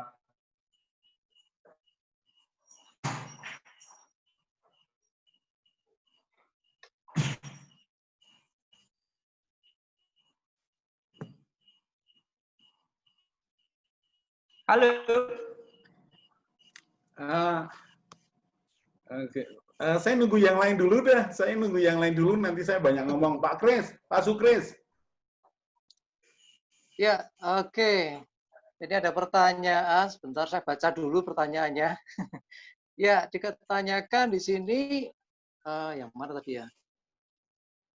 Bagaimana keluarga yang beda keyakinan dan masing-masing aktif di keagamaan atau kepercayaan masing-masing, dan bagaimana cara menerapkan keluarga yang harmonis kepada anak-anak yang dengan keyakinan yang berbeda. Nah, ini sebetulnya kalau ada kasus seperti ini sudah di permukaan. Dasarnya sebetulnya dari awal dah nggak benar dulu. Kok bisa pernikahan bisa beda? Artinya mereka dasar pernikahannya bukan pernikahan Kristen pasti. Bukan firman Tuhan pasti, karena gelap nggak mungkin bersatu dengan terang.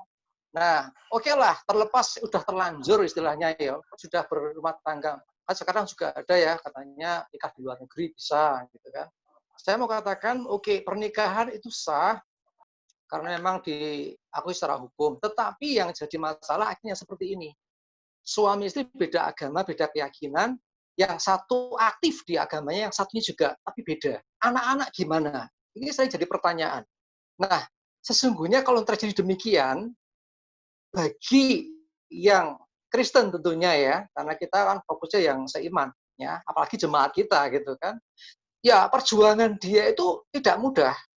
Perjuangkan di alam roh, doakan terus, jelas itu. Pertama, yang utama doakan terus. Yang berikutnya apa? Hidup harus jadi teladan.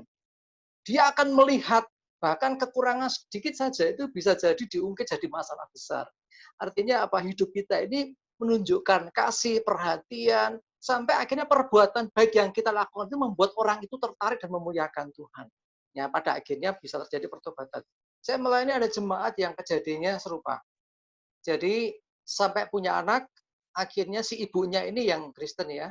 Lalu kemudian ibu dan anak ini waktu itu ikut persekutuan kami. Kami belum jadi gereja awalnya.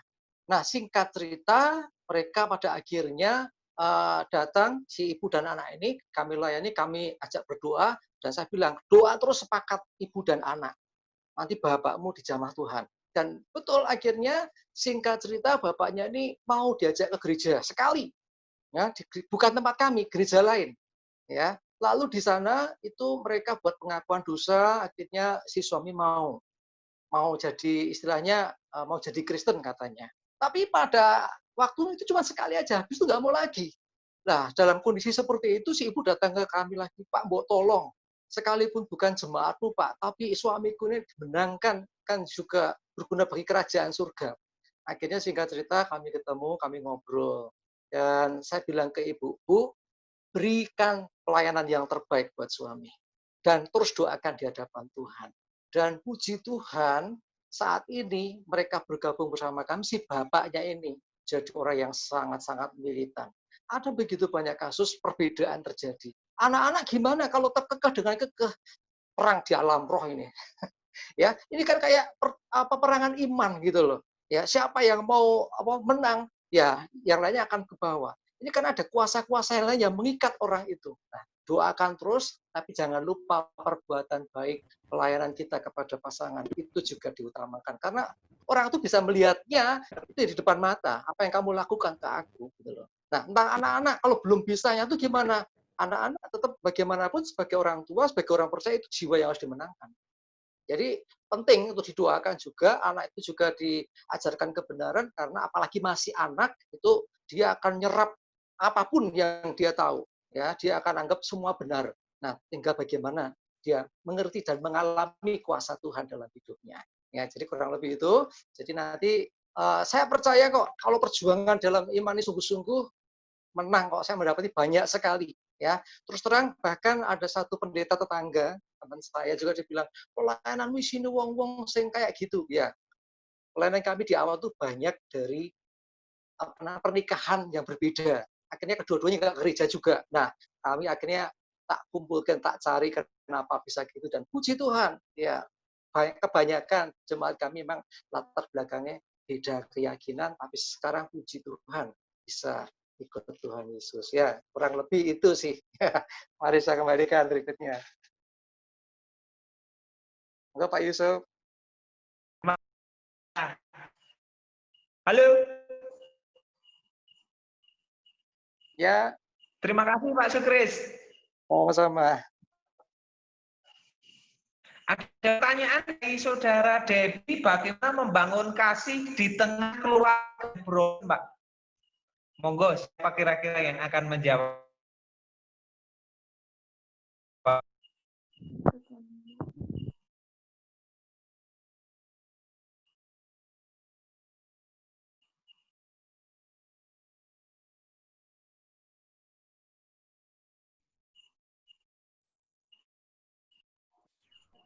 Pak Yusuf.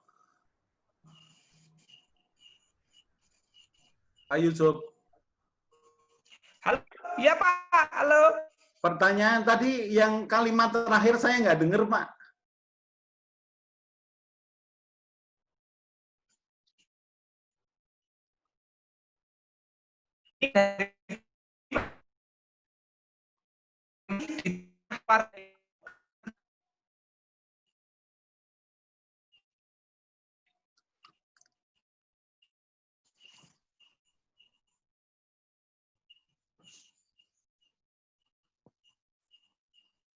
Sinyalnya jelek kah ini? Nggak dengar suara Pak Yusuf. Pertanyaan apa nggak dengar? Pak Yusuf. Halo. Oh, Pak Yusuf hilang.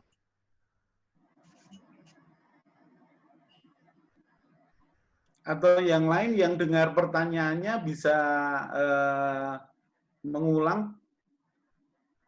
Putus-putus Pak. Di sini juga nggak dengar, Pak. Iya. Mungkin sinyalnya. Sinyal beliau. Ya, kita ke itu dulu aja, ke pertanyaan dari Pak Yunus Manafe. Ya, itu ada di chatting ya. Jika dalam membina rumah tangga kedapatan suami atau istri tidak jujur, setia, maksudnya tidak jujur dan tidak setia, dan suka berbohong, apakah harus diceraikan? Seiring dengan ini sering terjadi konflik antara suami dan istri. Ya, ini saya mewakili Pak Yusuf dulu ya. Oh, ini Pak Yusuf sudah. Tolong dijawab, ini siapa yang mau menjawab? akan diceraikan dan dicarikan ayat di dalam Injil Paijo pasal 2 ayat 3. Bikin Injil sendiri, Pak. Iya, bikin Injil sendiri. Ini biasanya yang jawab ini Pak Kris ini pinter. Monggo Pak Kris. Saya mau izin ke belakang dulu. Ya. Silakan, Ya, Pak. prinsipnya sih apapun yang terjadi kalau sudah masuk dalam pernikahan, ya kita harus bangun cinta, bangun kepercayaan. Ya, kita harus terus apapun yang terjadi. Itu sebabnya sebelum nikah itu yang penting. Tapi kalau sudah terlanjur, ya bukan berarti kemudian nggak terjadi kecocokan. Terus cerai, enak banget itu loh. Ya, itu sebabnya kedua belah pihak pasangan tuh perlu diadakan harus memiliki pengertian yang benar. Caranya gimana ya? Dididik lebih dalam lagi, ya, untuk bisa terus disaringkan. Kenapa sih kok ini suka bohong dan sebagainya ya? Doakan aja.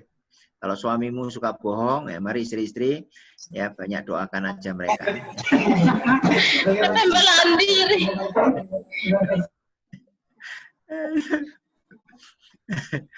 Ya itulah.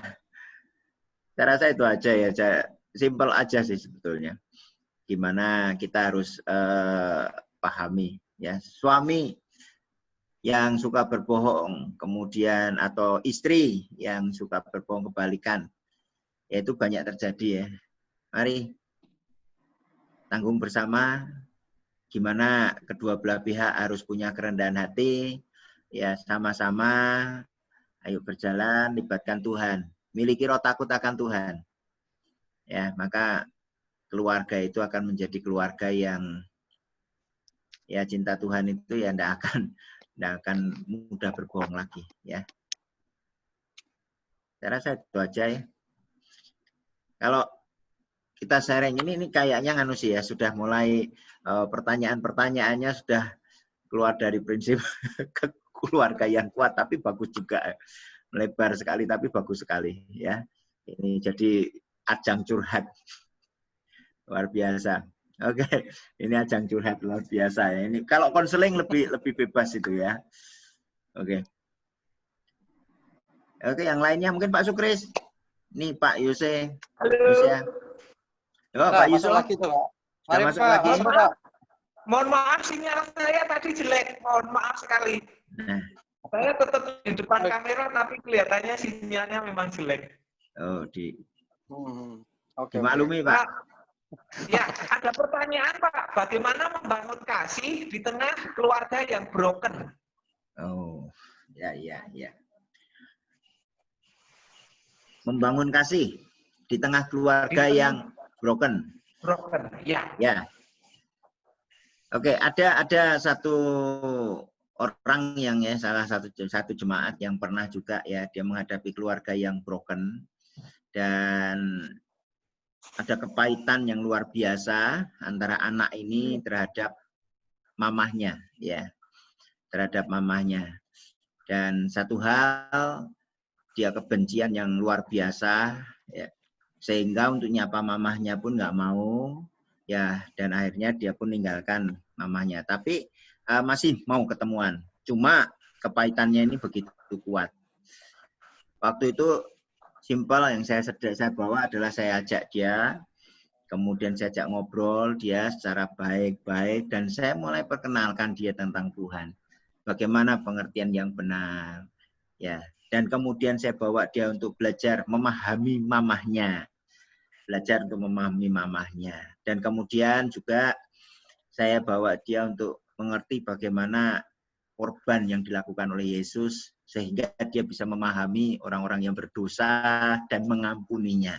Ya, puji Tuhan, dengan perlahan dan juga cukup panjang waktu itu saya membentuk mereka, mendidik mereka, bukan hal yang instan ya.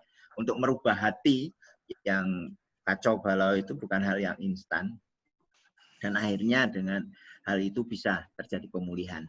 Ya, ini semua dasari dari pengertian yang benar bagaimana seorang anak memandang orang tua itu seperti apa yang firman Tuhan ajarkan.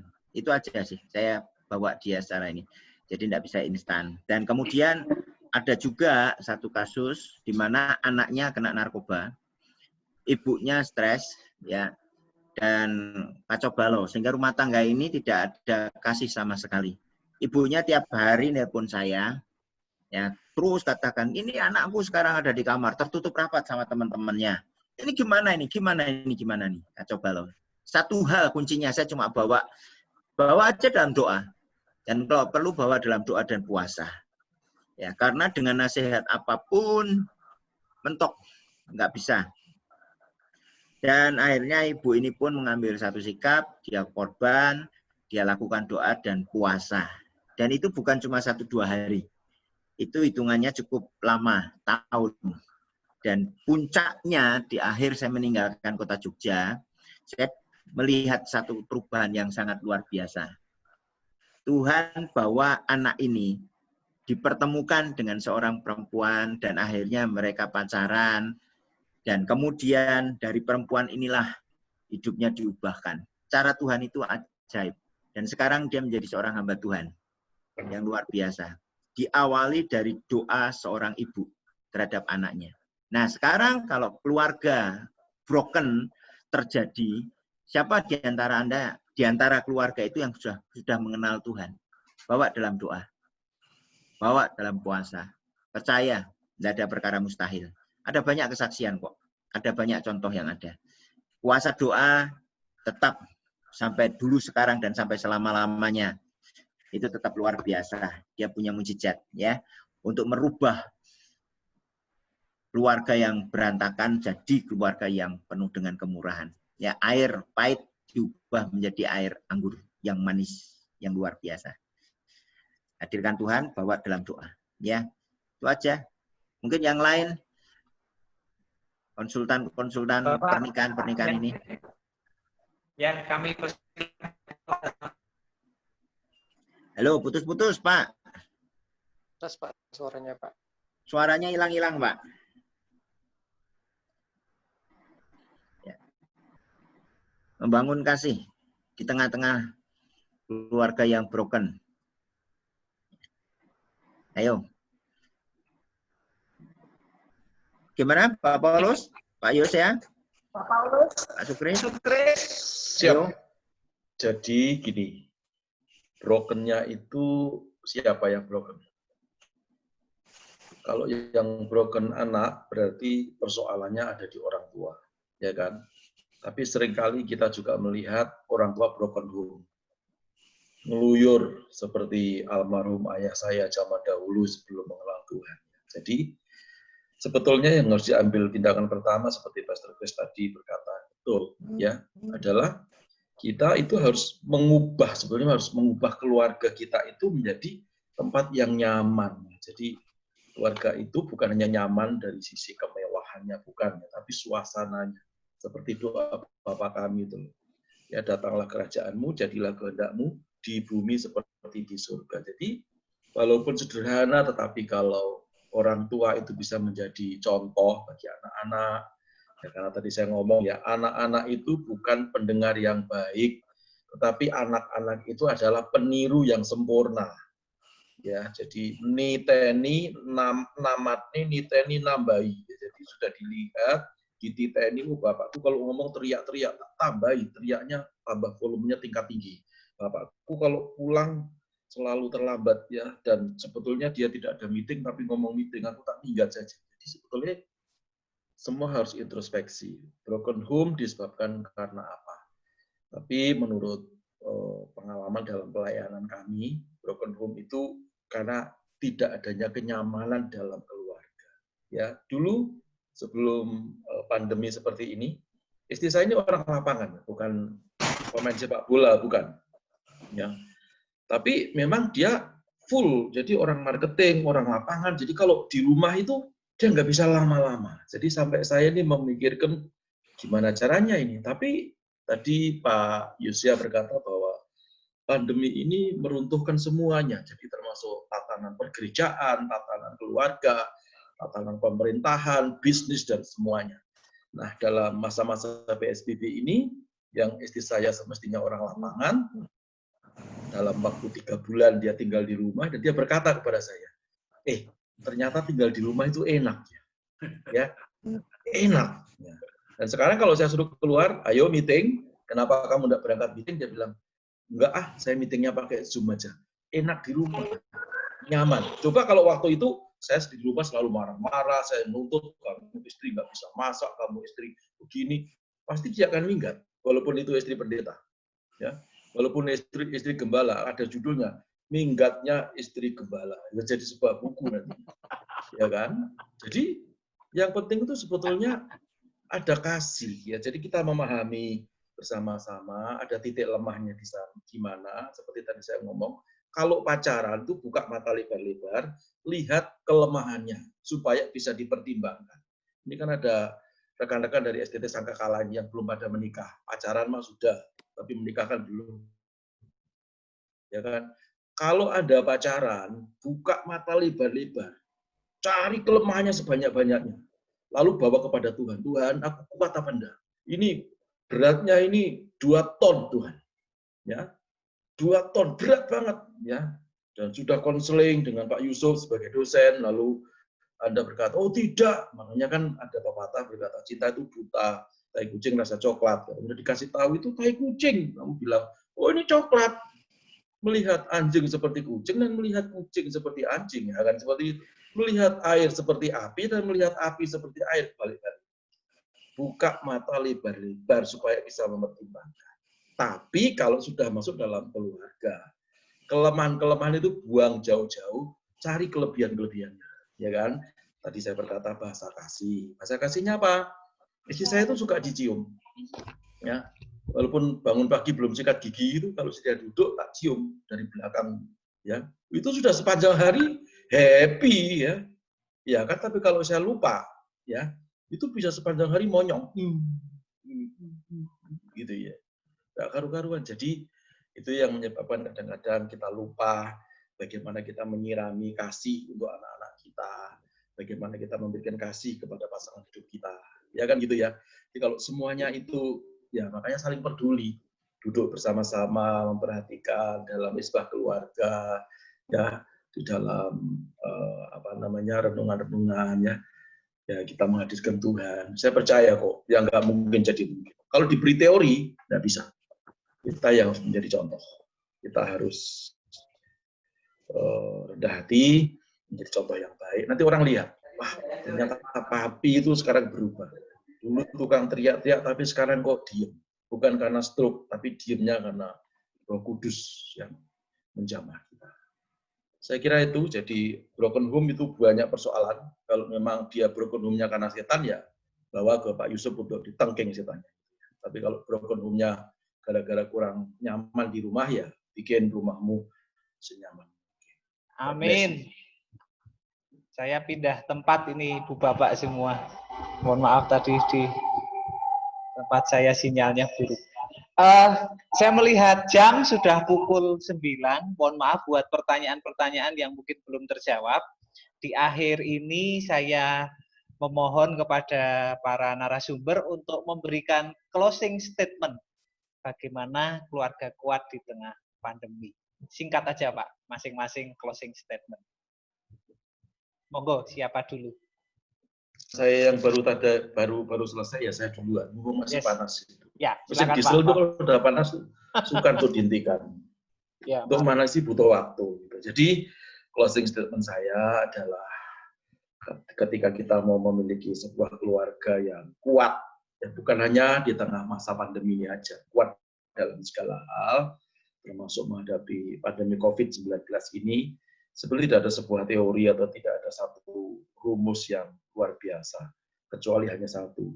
Ya, semua sependapat. Ya, Pastor Chris tadi, Pastor Lucia, lalu pembicara satunya Pak Sukris, ya. Saya sendiri berkata bahwa hadirkan Tuhan dalam keluarga. Ya, amen. Dalam puji-pujian penyembahan. Jangan dikotbahi. Kalau khotbah keluarga, tidak bisa. hadirkan Tuhan dalam pujian penyembahan, ya, maka kita akan diubah, kita akan menjadi keluarga yang kuat, bahkan keluarga yang lebih daripada pemenang. Amin, amin, Thank you. amin. Mari berikutnya Pak Yos.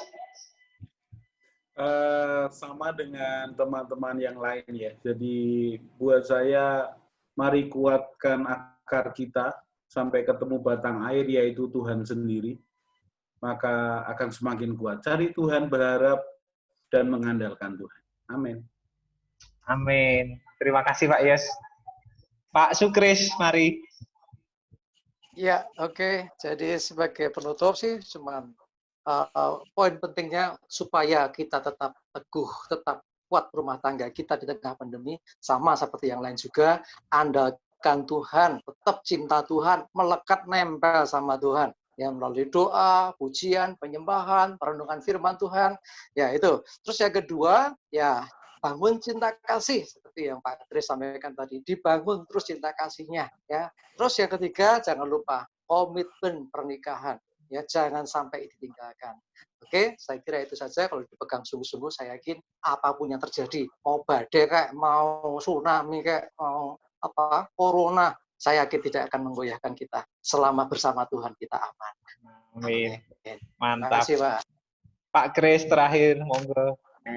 Ya, sama sih pada prinsipnya, bangun keintiman dengan Tuhan, hadirkan Tuhan dalam rumah tangga, dan juga bangun bagaimana kenyamanan dalam keluarga, sikap kita terhadap keluarga, saling pengertian, saling percaya, saling keterbukaan, ya.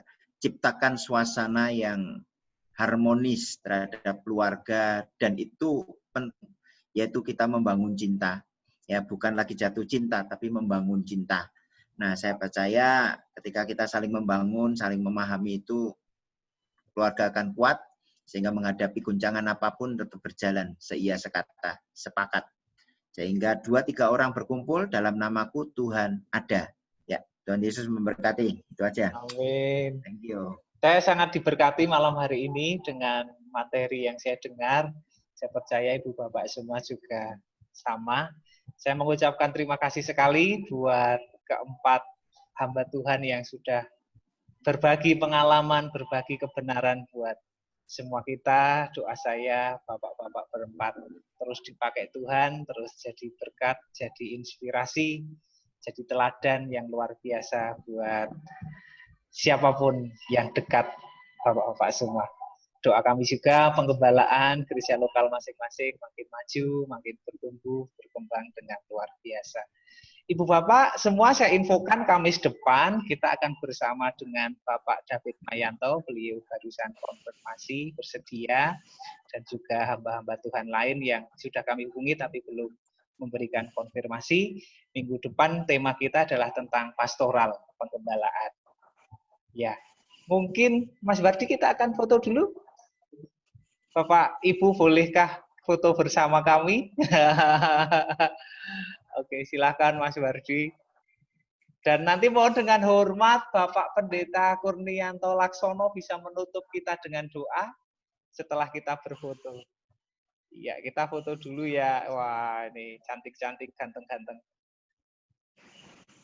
Ya, silakan Mas Bardi. Iya.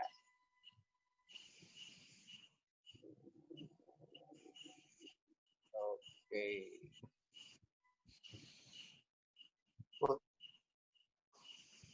Iya.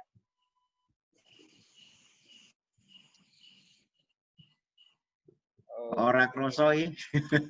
Sudah. Nah, kita akan mengakhiri dalam doa. Bapak Pendeta Kurnianto Laksono boleh berdoa buat kita semua, Pak. Pak Laksono, halo. Speakernya masih di mute, kelihatannya punya Bapak.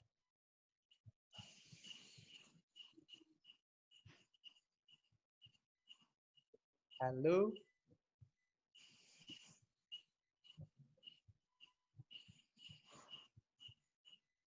Halo. Mas Dadi, Pak Laksono. Mohon ditunggu sebentar Ibu Bapak. Atau beliau sudah tidak ada Pak? Atau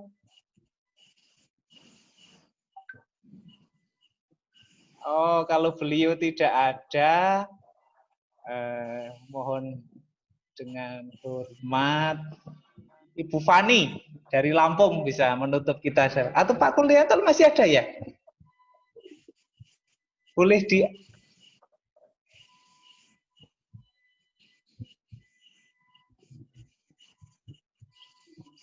Iya. Pak Laksono lagi doa itu. Iya. Oke. Pak Laksono, bolehkah speakernya di-unmute dulu, Pak? Tadi masih di-mute. Jadi kami tidak dengar Bapak berdoa. Belum mendengar, Pak. Masih di-mute. Tulisan mute-nya di... Oh, sudah. Halo, Pak Laksono. Ya, selamat malam, Pak. Selamat malam, Pak Yusuf. Oke, bolehkah sekali lagi berdoa buat kami semua karena tadi kami ya sekarang sudah mendengar kami. Terima kasih, Pak. Mari, Pak, silakan. Terima kasih Engkau telah memberkati seluruh acara pada malam hari ini, telah memberkati akan hamba-Mu Bapak Yusuf sebagai moderator dalam memimpinnya. Demikian juga untuk keempat bapak-bapak narasumber yang telah membagikan akan berkat-Nya. Tuhan, biar kiranya setiap rumah tangga Kristen boleh mengalami damai sejahtera-Mu, menjadi satu rumah tangga yang kuat di tengah pandemi pada saat ini. Terima kasih Tuhan. Dalam nama Tuhan Yesus kami berdoa. Amin. Amin. Terima kasih sekali lagi buat Bapak Pendeta Laksono. Bapak Ibu, terima kasih sekali lagi juga sudah bergabung bersama kami malam hari ini. Sampai bertemu Kamis mendatang. Tuhan Yesus memberkati kita semua. Tuhan memberkati. Salam CKI. Salam STT. Bapak-bapak pembicara, terima kasih. Memberkati semua.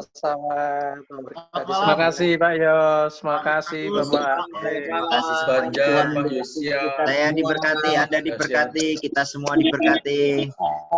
Pak Immanuel Kapit. Tuhan memberkati.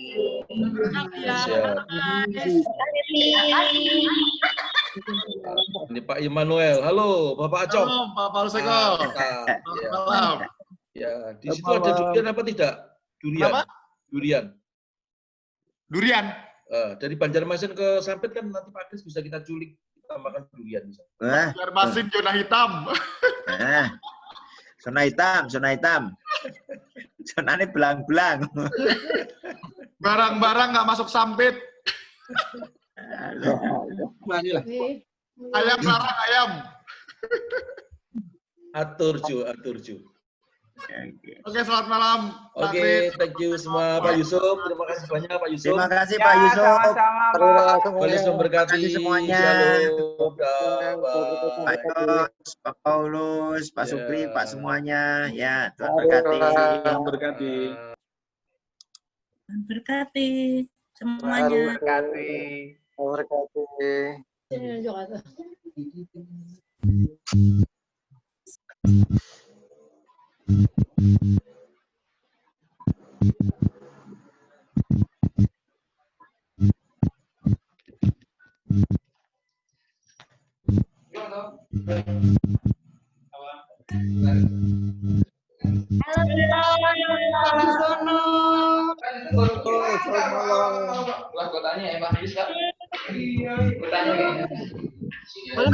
Sini tadi awal, wah, sialin kamu nggak bisa loh.